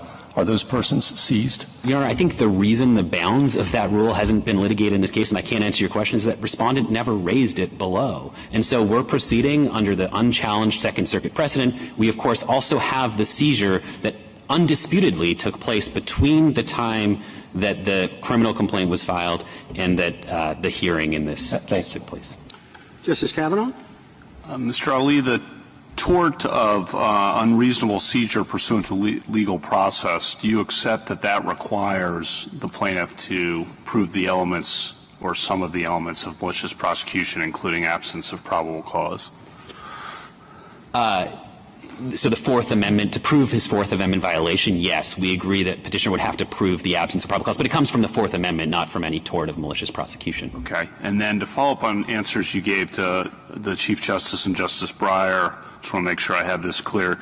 Your answer to the floodgates argument on the other side is that there really won't be a floodgates problem if we don't stick with the Second Circuit and the other circuits' rule because of two things. One, the absence of probable cause requirement, and two, qualified immunity. Is that accurate summary? And also, as I discussed with Justice Alito, the causation requirement, which actually does a lot of work in these multiple actor cases when you're suing a police officer. We also, just to be very clear, we think the favorable termination rule is not a filtering rule, and so we, like Chief Judge Pryor, find it hard to figure out how that even factors into this case. Thank you. Justice Barrett? Thank you, counsel.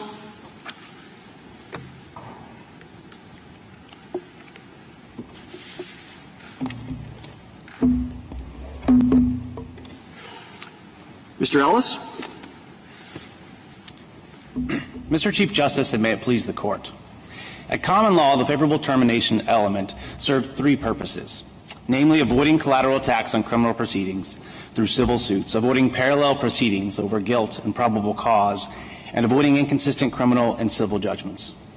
Because Petitioner's Section 1983 claim, like a malicious prosecution claim, though not exactly a malicious prosecution claim, challenges the validity of a criminal proceeding against him, incorporating a favorable termination element would well serve those purposes, and in the government's view, the Court of Appeals was right to require Petitioner to show that the criminal proceeding against him terminated in his favor. The Court erred, however, in requiring that termination itself indicate innocence. That additional requirement finds virtually no support in the common law of 1871, It does not serve the purposes of the favorable termination element, and it would be inconsistent with the purposes and values of Section 1983 and the constitutional right that petitioner asserts. The Court of Appeals decision should therefore be reversed. I welcome the Court's questions. What exactly is that constitutional right?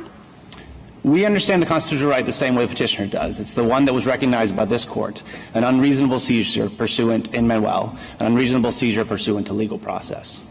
Okay, what does that mean? What seizure and what process? So the petitioner discussed the two different seizures. We endorse the first but not the second, at least in theory. We think a detention on the basis of legal process it can be a seizure, is a seizure within the Fourth Amendment.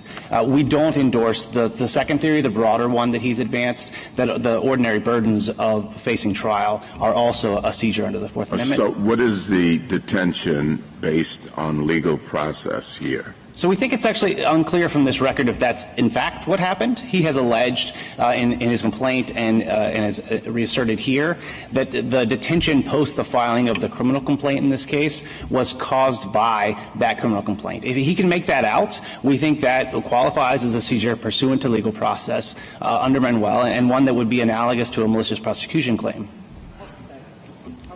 Counsel, given that McDonough said that if you bring someone to arraignment within 48 hours of arrest, you're presumptively okay. And here that happened. And also the plaintiff was in the hospital for a good portion of that, not actually in detention. And the complaint it was filed during that 48-hour period, and he wasn't arrested pursuant to any legal process. He was arrested in a warrantless, arrest. So how does that work? So those are great arguments I think could be advanced to why on remand, if this claim is reserved or defense is reserved, why in fact he wasn't seized, he wasn't detained because of that criminal complaint. You may well be right, Your Honor. I think in this case it's not presented because respondent hasn't forfeited that claim below, and we don't think that the court needs to answer that question to resolve the question presented, just as it didn't do in McDonough. If you look in the footnote 4 of McDonough, it assumed in that case that there was sufficient deprivation of liberty to trigger the due process clause because it hadn't been challenged below, and so it could reach and resolve the question presented on which there was a circuit split, and it's the same situation you face here. Is there a value for us answering this question outside of this individual case? Absolutely, Your Honor. And what other claims would having an answer to this be helpful? I'm sorry, do you mean the question presented, Your Honor? Yes, other than in this case. Sure. So it's not clear on this record, as I've said. I don't want this case. I want to know what other areas of law invoke malicious prosecution or what other claims invoke. So we think the answer in this case would govern any claim under 1983 of an unreasonable seizure pursuant to legal process. We think you can assume that that was established here and then go on to resolve that question, and it will govern in lots of cases, like Manuel, where there's no dispute anymore, obviously, that there was a seizure pursuant to reasonable legal process there. This is the question that the court left open at the end of Manuel. That's the question the court will be answering in this case, and we think it does have salience and meaning outside the context of this particular case. What was the seizure pursuant to legal process here?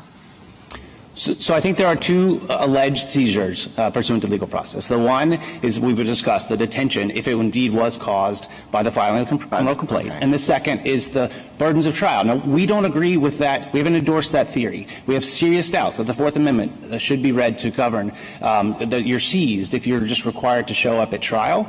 Our point is only that the respondent didn't challenge that below. The court can assume it, just as it's assumed it in McDonough, and reach and resolve the question presented in this case. Well, this is going to be a serious question, although it's going to sound fanciful. Let's say someone is questioning a medical expert, an expert on lung cancer. And the question is, Doctor, I'm going to ask you a question about a centaur, which is a creature that has the upper body of a human being and the lower body and the legs of a horse. And what I want to know is if a centaur smokes 5 packs of cigarettes every day for 30 years, does the centaur run the risk of getting lung cancer? What would the medical expert say to that? I think you'd say that's a fanciful question that I can't answer. I think that's not this case for a couple of reasons, Your Honor. I think because what should I do if I think there is no such thing as a Fourth Amendment malicious prosecution claim? Well, assume that it exists. Assume that there is a centaur, and the centaur's out in the woods smoking cigarettes like crazy. So I don't think Petitioner is asserting, we don't read Petitioner to be asserting in this Court a standalone right against malicious prosecution. We understand, and it's baked into the question presented, Petitioner to be asserting unreasonable seizure pursuant to legal process, just as the Court recognized in Manuel. The malicious prosecution, the relevance of the tort here, is not in defining the constitutional violation, but in looking to as the starting point for defining this claim for damages under Section 1983. I actually think that the Court in Manuel laid out this process very well from pages 920 to 922. The first step is identifying the constitutional right at issue. Manuel did that. The second is to identify what are the contours of the 1983 claim for damages. And that turn looks to the most analogous common law tort. And we think let me here. just ask one more question and then I'll stop with this because it may be of no interest to anybody but me. But the part of the claim here that you think is legitimate is a claim that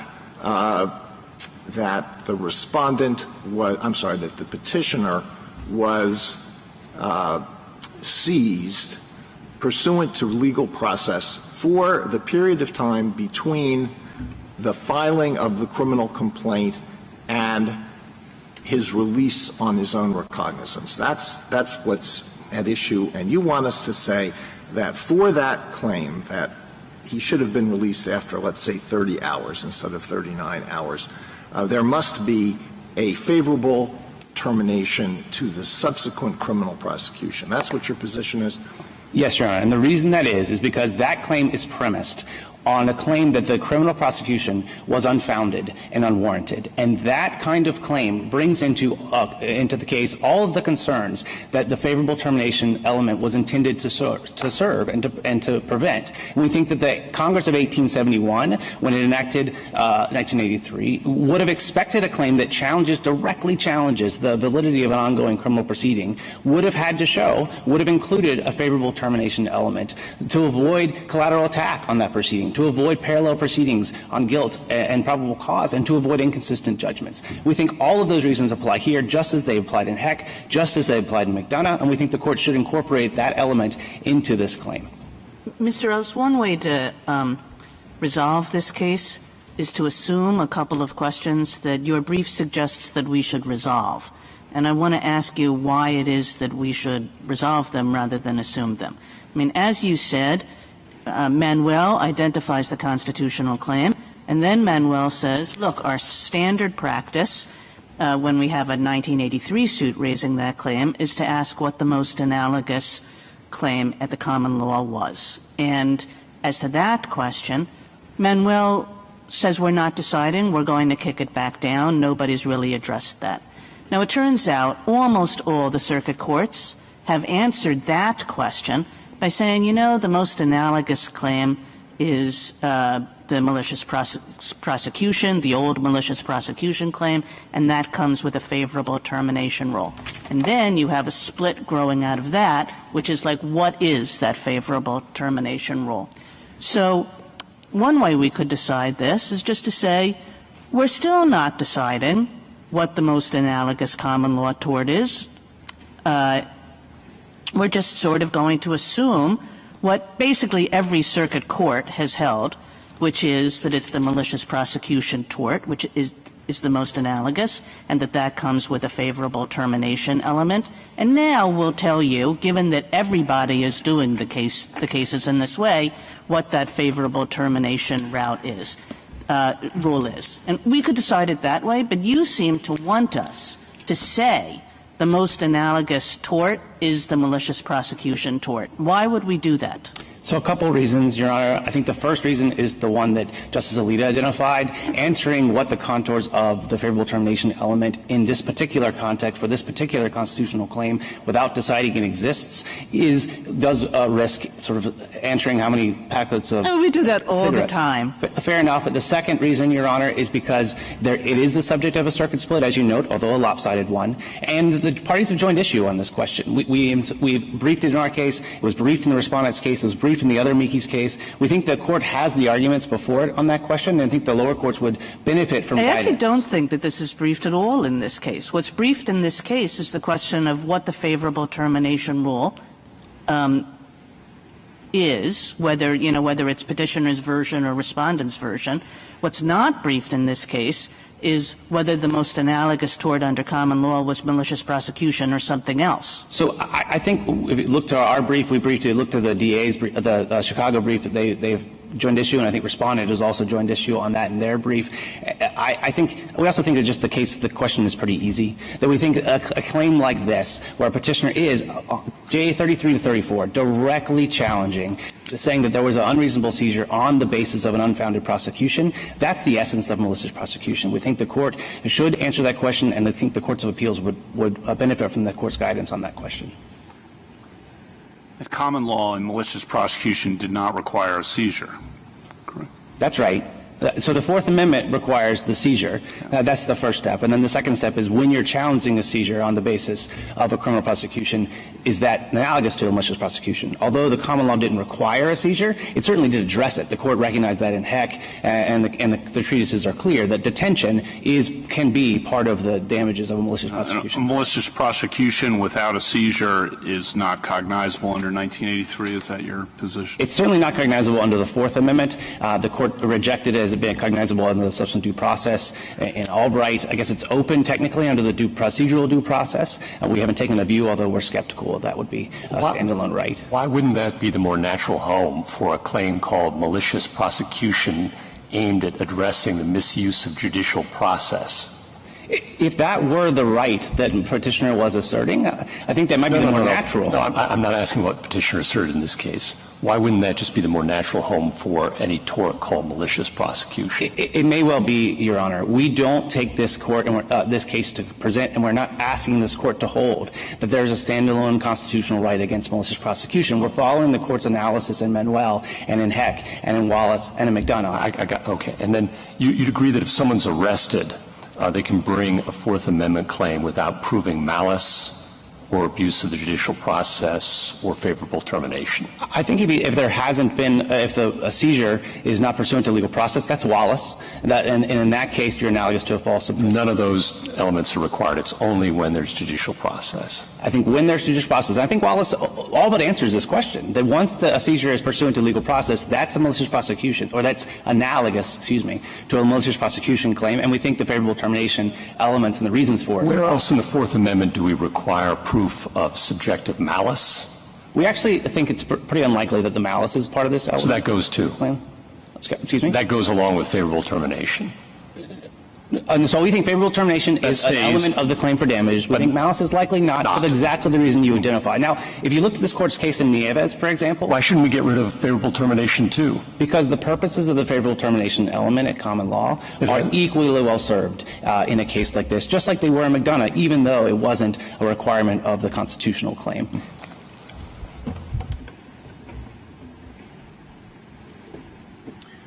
Justice Thomas, anything further? Nothing further. All right. Justice Alito? No. Ms. Kagan? Justice Kavanaugh? I just have one question. So we look to analogous common law torts in deciding what's cognizable under 1983, and you just told Justice Gorsuch essentially that you just want to pluck out favorable termination because it makes sense once process is started for all the reasons we have said in this line of cases.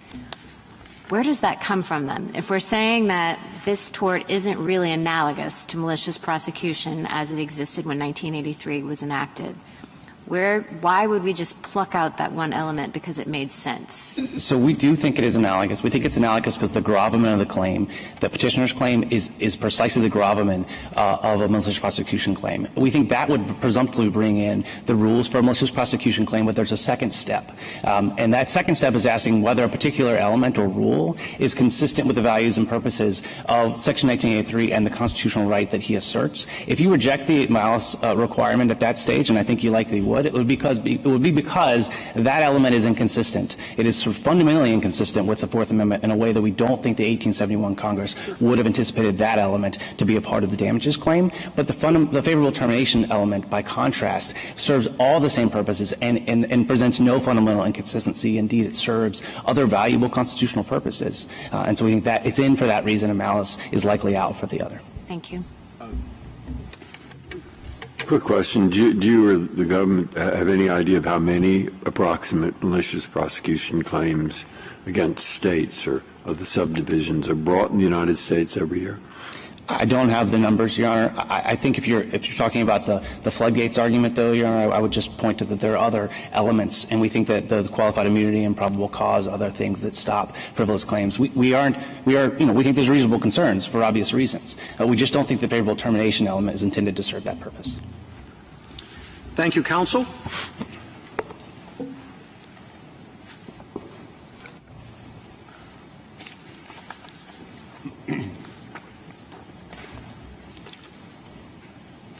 Mr. Moore.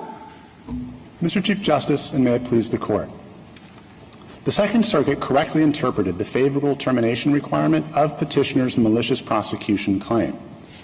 The Circuit's rule requires that a plaintiff bringing a malicious prosecution claim demonstrate that the underlying criminal charge is ended in a manner indicative of innocence, meaning that the charge is terminated in favor of the criminal defendant in a way that reflected on the merits of those charges.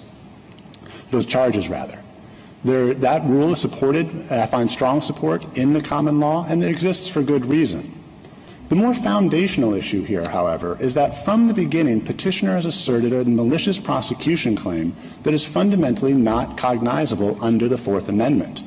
The allegations that he brought were directly tied to malicious prosecution, and the claim that exists as recognized in the Second Circuit is a malicious prosecution claim. It is not an unreasonable seizure pursuant to the legal process claim. That was not raised at trial at all. Even turning to the merits, so the Court can and should resolve the case on that basis, alleviating confusion and discord among the circuits. Even turning to the merits, however, petitioner cannot prevail. His reliance on Heck and McDonough is misplaced.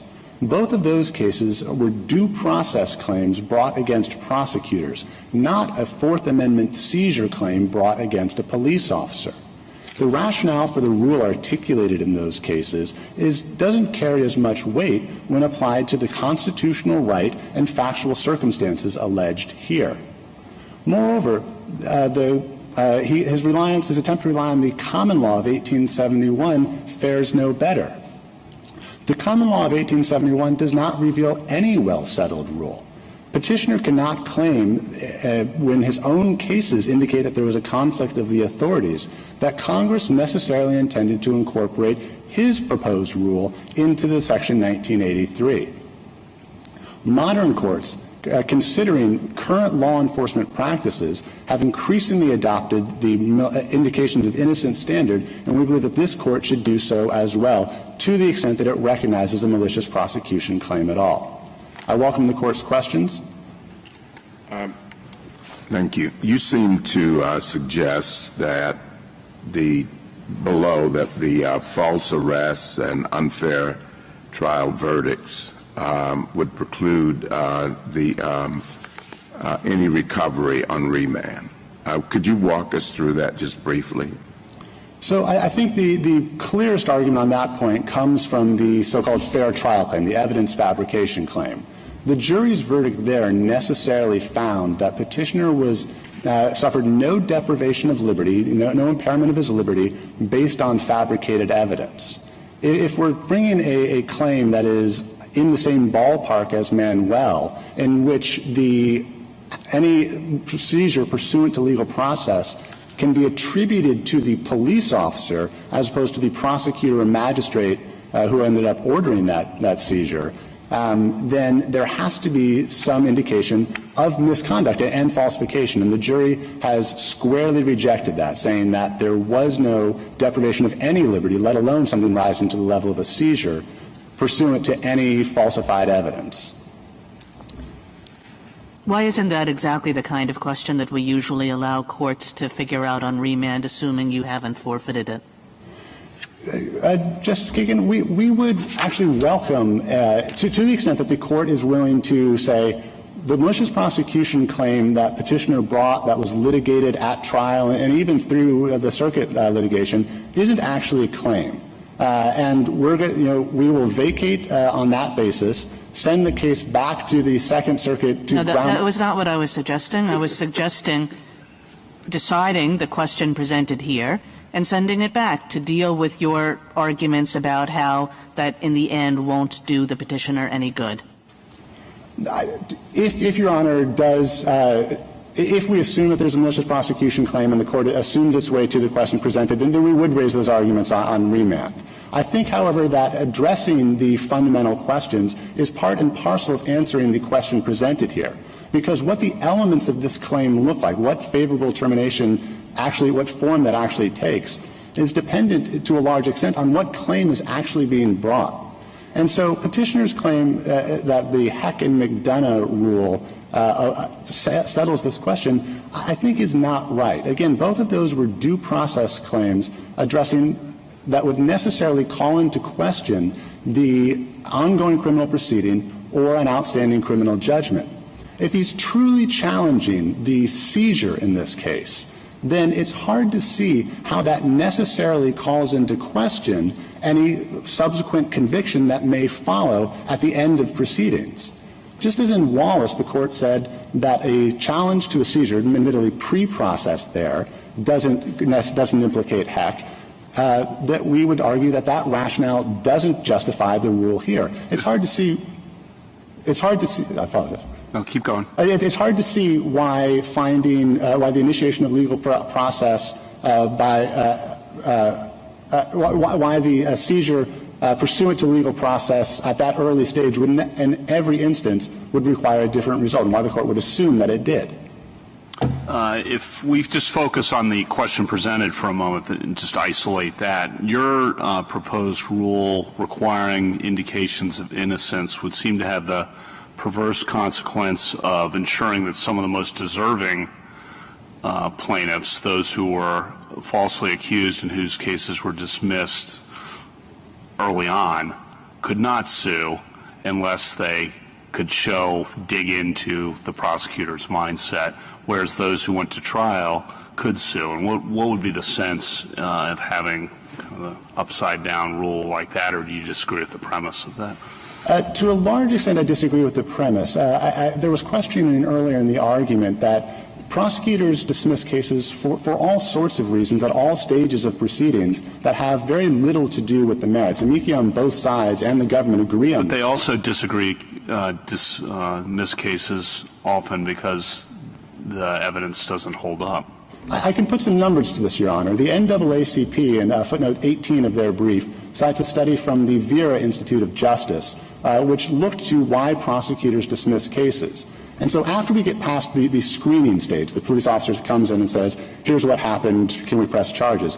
After we get past that stage, the insufficiency of the evidence is the motivating factor for a prosecutor to dismiss cases in about 10 to 15% of cases, which leaves 85 to 90% of cases dismissed for reasons wholly independent of the merits of the case. Wouldn't that be picked up under the tort, as it's been articulated by the Second Circuit and other circuits, by the absence of probable cause requirement and by qualified immunity? In other words, what extra work is this indications of innocence requirement really doing that's necessary to have these kind of mini trials ahead of time, I guess?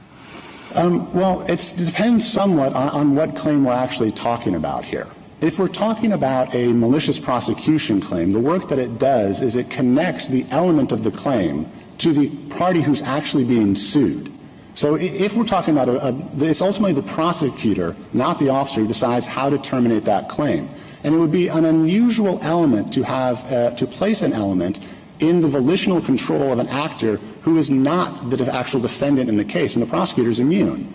So requiring that there be some reflection on the merits in that favorable termination element, it provides some connection between the element of the claim and the party who's actually being before the court. If we're looking to a more broadly to a Fourth Amendment claim, the advantage that it provides is a more administrable link on causation issues. What about the point that Chief Judge Pryor made that there really wasn't such a requirement in common law, and so the courts that have maybe mistakenly relied on the restatement second have just been mistaken in importing this requirement into the tort? So I think that the law was unsettled, certainly in 1871, on this question. And I don't think that the more modern courts that have looked to that question have been mistaken. I think that there is good reason for the rule that they've adopted. And that does, again, serve that purpose of providing a link between the officer conduct and the actual elements of the claim, the conduct at issue, and that sort of early and more easily discoverable filter. Addressing the common law question, and I apologize if you have a question. Well, if we think it's thin or maybe a drawl on the common law, you want to answer Justice Kagan had articulated that question. In other words, what showing needs to be there, and who has the burden of making that showing? Burden might be the wrong word, but.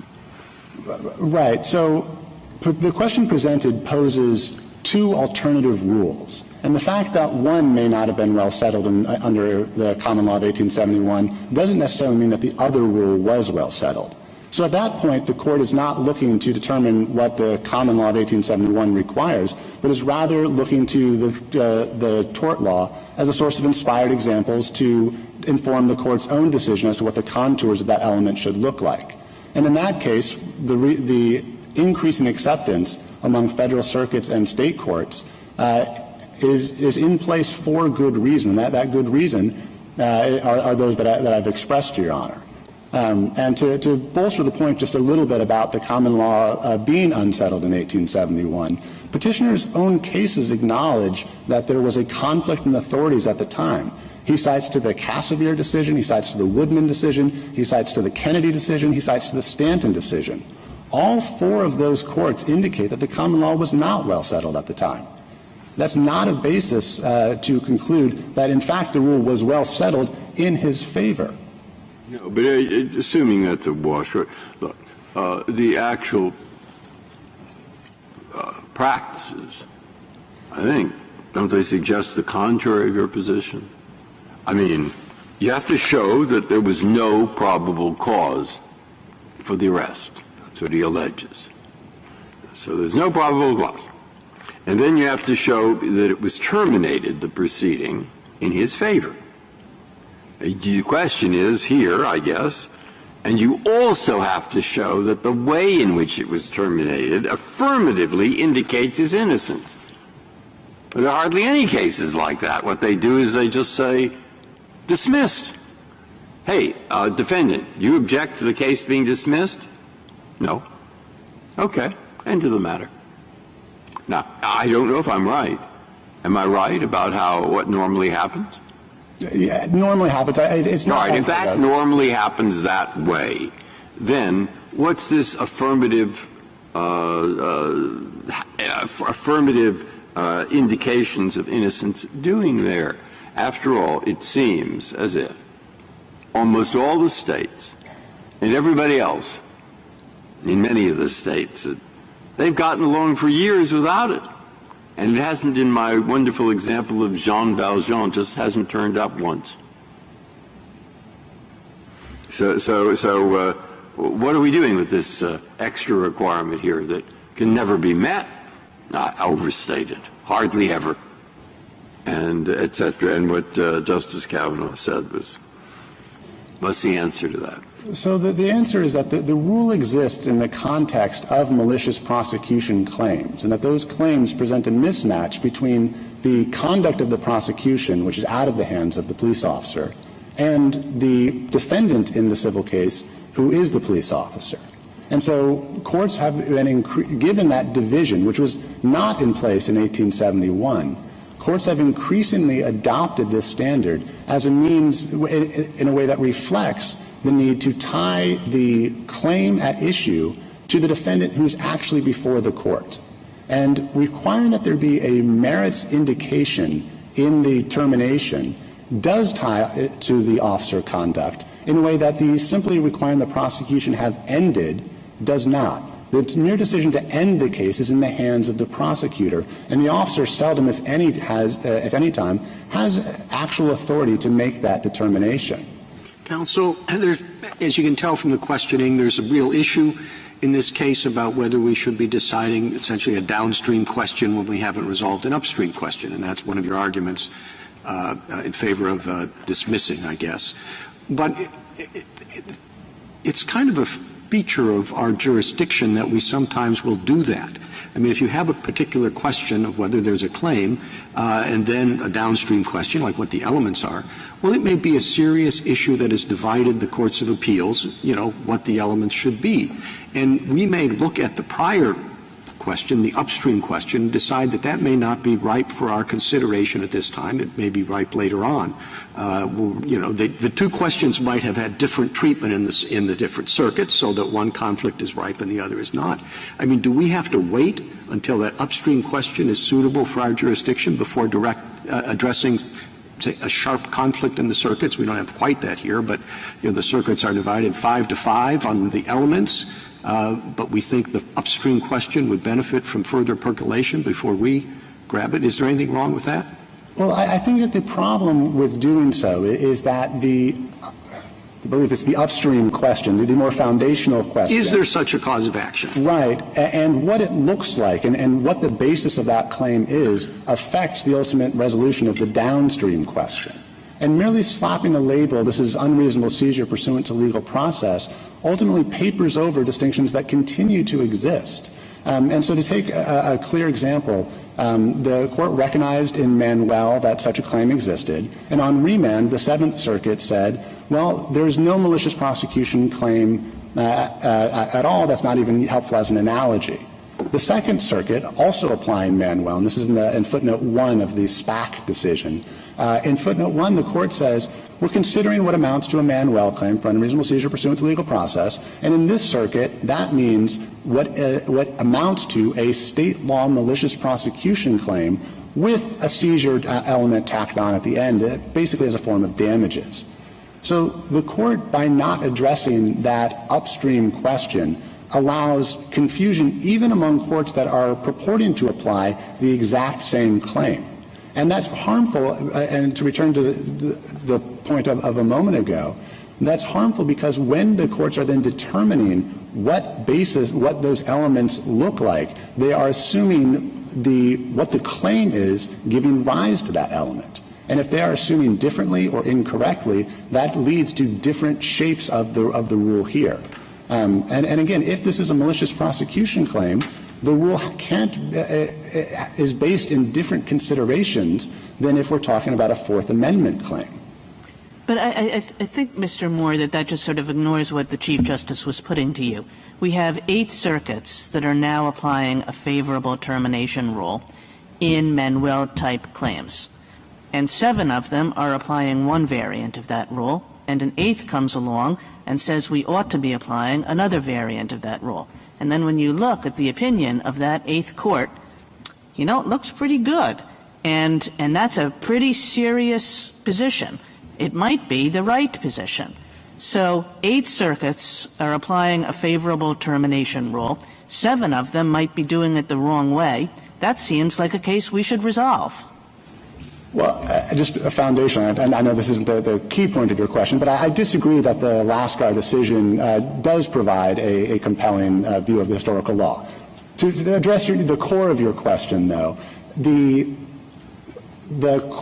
addressing that upstream question, the actual foundational question, in many ways can help resolve the downstream effects that follow. And so the court is certainly free to assume its way to that question presented. We believe that we prevail even under that standard.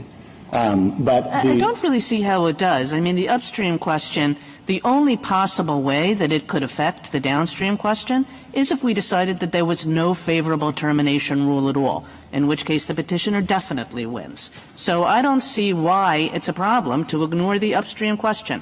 And by the way, wasn't this all addressed at the certiorari stage, where you came in and said exactly this? And, to be frank, we ignored you. You did grant cert in this case. Hopefully now you have the opportunity to address the issues that I don't take the grant of cert to mean that these issues are entirely off the table. And to address the original question as to how we could prevail on the merits of the question, if we are talking about a malicious prosecution, the reason that it matters what the answer to that upstream question is, which is that petitioner bases his explanation for the rule entirely on Heck and McDonough. But again, if we're actually challenging a seizure point, that doesn't really hold true. And to highlight that point, the court should consider the instance of an arrest made pursuant to a warrant. As the court noted in Manuel, that would constitute arrest pursuant to legal process. But an arrest pursuant to a warrant, it's hard to see how that necessarily calls into question a conviction that occurs down the line. And so the basis for his rule that only the finality and consistency and collateral attacks are at issue doesn't hold if we're actually challenging if we're actually talking about a Fourth Amendment issue. It only applies if we're talking about a common law malicious prosecution claim, a standalone malicious prosecution claim that he agrees doesn't exist. He says everybody agrees that doesn't exist. And so if that's was that really true? If we resolved the upstream question, Justice Kennedy 27 years ago said it should find a home in the due process clause. Wouldn't that be open to us to so hold, as Justice Gorsuch also mentioned? Standalone malicious prosecution? Yes. I may have gotten carried away with my rhetoric. There's the possibility that a standalone malicious prosecution claim could potentially exist, potentially under procedural due process. But that's certainly not the claim that was brought here. And this is where the issue of the due process claim that petitioner lost at trial on becomes particularly salient, because that claim wholly encompasses any conduct that could be at issue in a reform. Yeah, well, you're back now to the facts of this case, and I take that. But on the upstream question, it's not clear you'll be better off if we resolve that in terms of the law. In other words, there might be more avenues available for someone to sue, namely a standalone malicious prosecution that does not require you to also establish a seizure, just a malicious prosecution under the due process clause. So that may result, and frankly, under the Second Circuit's precedent, many of the due process claims overlap so significantly that I don't know that would be worse off. I do appreciate Your Honor's concern for us on that point. I think best route for the court to take in this case would be to clarify that the standalone malicious prosecution claim that the Second Circuit recognizes is not in fact a claim, and that the claim properly understood has to be grounded in Fourth Amendment concerns, and that requires an actual seizure. It requires causation that's directly linked to the officer's conduct, akin to what was set forth in Franks versus Delaware. That's been conceded by your adversary. So assuming that there's no malicious prosecution claim because they're not claiming there is one, assuming they say their claim is just a Manuel claim, an unreasonable seizure pursuant to legal process, where do you want to be assuming, and I don't assume it because that's what Manuel said, that there was such a claim. We didn't know what to analogize it to, whether false arrest, malicious prosecution, or something else. I thought that was the issue that Manuel left open. Am I wrong about that? No. So Manuel did leave open whether malicious prosecution is the best analogy for that kind of claim. It did, but it assumed that there was a cause of action for unreasonable, not assumed, it held there was an unreasonable seizure pursuant to legal process, correct? Yes, it did. All right. So now the question is, what do we analogize it to? What do you want to analogize it to? Because if there is such a claim, doesn't it favor you to analogize it to malicious prosecution that has so many more prerequisites for success than a fault? Forget about this case, okay, because you want to win this case. I assume you have a lot of other such cases. Doesn't it favor you to want to analogize it to malicious prosecution? It very well may. I think that it is a difficult question. It's one that the parties have not briefed. The various amici have touched on it. The City of Chicago is the most in-depth treatment of that subject. You haven't addressed it because you've addressed the question presented, which is what are the elements of a malicious prosecution claim? That's right, Your Honor. That's what's been addressed here. So why don't we answer what's been addressed? Because to return to the point that I was making earlier, what that element looks like depends on what right is actually being asserted. And if the assertion is that there was an unreasonable seizure, then the rationale, the Heck and McDonough rationale, carries far less weight. And it would be a mistake to assume that this we would urge the Court not to assume that the same rationale necessarily applies to an Isn't the Heck thinking that if you're seized pursuant to legal process, that we should wait until that legal process ends before you can bring a claim, and we should not bring a case, and we only should bring a case if it's been terminated? I think I would add a little bit to that explanation. It's not merely the existence of legal process, but it's the fact that challenging bringing the civil suit, the 1983 claim, would necessarily impugn in Heck an outstanding conviction. In McDonough, that was expanded to include also ongoing proceedings.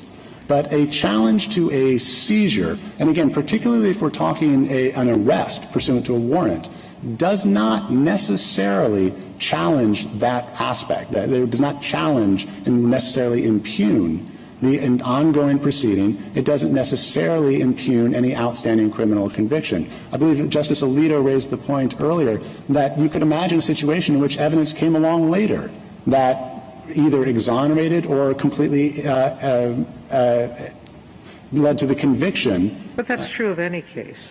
In every case, there are different grounds to defend.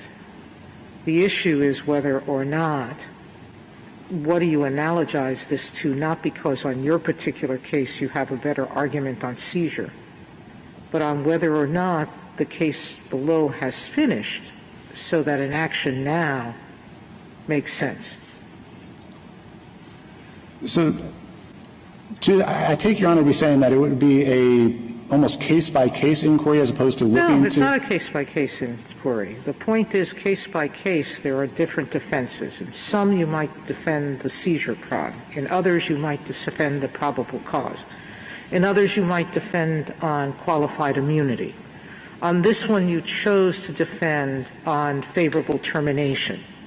So the question here that you're choosing to defend on is, what is a favorable termination? Correct? Yes. And so if that question is common to all, maybe not in dispute in some, but common to all, why don't we just answer that question? I don't think that the element would necessarily be common to all. And I think that a due process claim where the ongoing proceedings were necessarily impugned might implicate Heck concerns and thus bring that rationale in, whereas a seizure claim would not. And if those are different, if there are different claims implicating different rights, then I think that we can't safely assume that in all of those cases, in any case where there is legal process, it's necessarily going to require the exact same treatment of the elements. All right, thank you.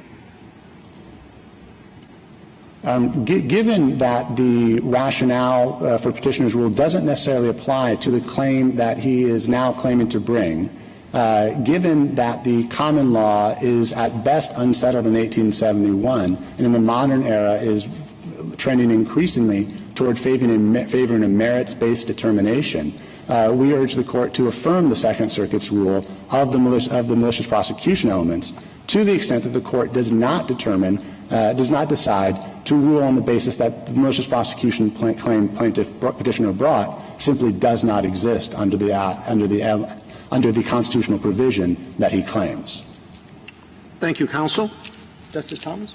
None for me. Ms. Sotomayor? Okay. Justice Gorsuch? Two quick questions, I hope. First, whether I answer the upstream question or the downstream question, I have to be interpreting the Fourth Amendment here, right? Yes, Your Honor. Okay.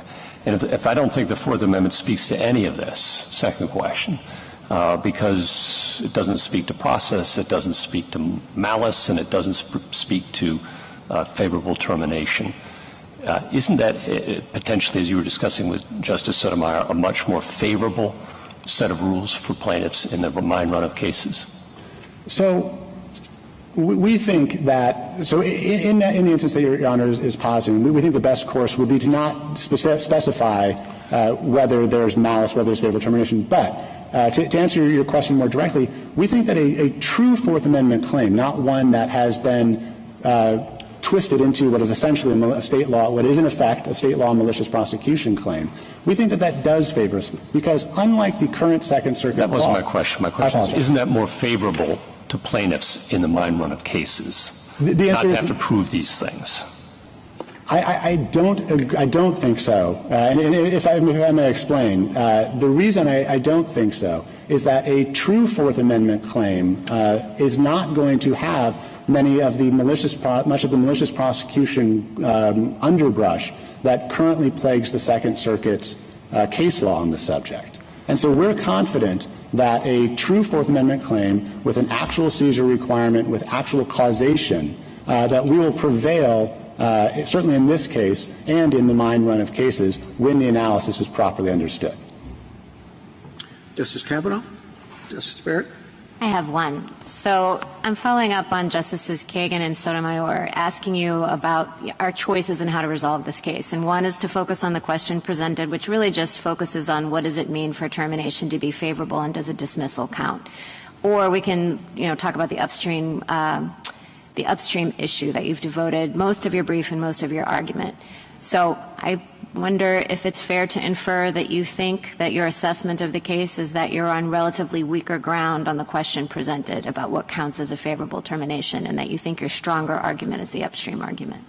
We think that we prevail on either ground. We think that the more helpful. Which is your stronger argument? We think the stronger argument is that that the claim petitioner brought, which is as pled and as argued, a malicious prosecution claim. The upstream argument. The upstream argument, yes. that is not a claim that exists under the Fourth Amendment. Thank you. Thank you, counsel. Thank you. Rebuttal, Mr. Ali?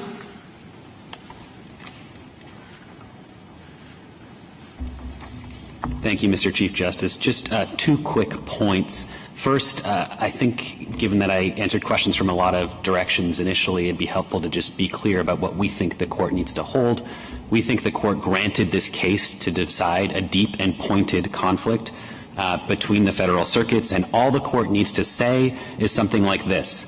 The Second Circuit decided this case on the basis that the favorable termination rule we have applied to certain Section 1983 claims requires indications of innocence. It does not. A criminal proceeding terminates in favor of the accused when it ends and the prosecution has failed to obtain a conviction. That's the thrust of it. That's 3 sentences, 2 if you like semicolons. And just coming to the actual merits of the QP and kind of the second point I just mentioned in stating what the Court should hold, we agree with Chief Judge Pryor that the common law is very clearly on our side, virtually unanimous. unanimous outside of Rhode Island, and we are left still wondering what the statutory hook for reading the indications of innocence standard into the statute is. I heard policy arguments from my friend on the other side. I heard arguments about kind of nose-counting state courts, which, by the way, in their briefing, they only still get to a minority. We think it's far fewer than 20, but even on their own terms, they only get to 20. And the choice is between a clear rule that was developed over centuries at common law and is categorical, or a rule that requires federal courts to hold these civil mini-trials in which they are looking for something that courts don't even know what it means. It's quite extraordinary, right? Federal courts, circuit courts, lower courts usually just understand their task to be to apply the precedent. In this instance, we've pointed to a number of panels of federal judges and district court judges who have said, we have no idea what this thing means. We're actually just going to skip the question entirely. In the Southern District of New York case we cite, the court says, we're actually just going to go straight to trial because I don't want to decide this question and get into the sticky issues unless I really have to. We think that's pretty extraordinary. We think the court should adopt common sense that a criminal proceeding terminates in favor of the prosecution when it gets the conviction that it sought. A criminal proceeding terminates in favor of the accused when it doesn't. If there are no further questions, we ask that the court reverse and remand for further proceedings. Thank you, counsel. The case is submitted. The Honorable Court is now adjourned until tomorrow at 10 o'clock.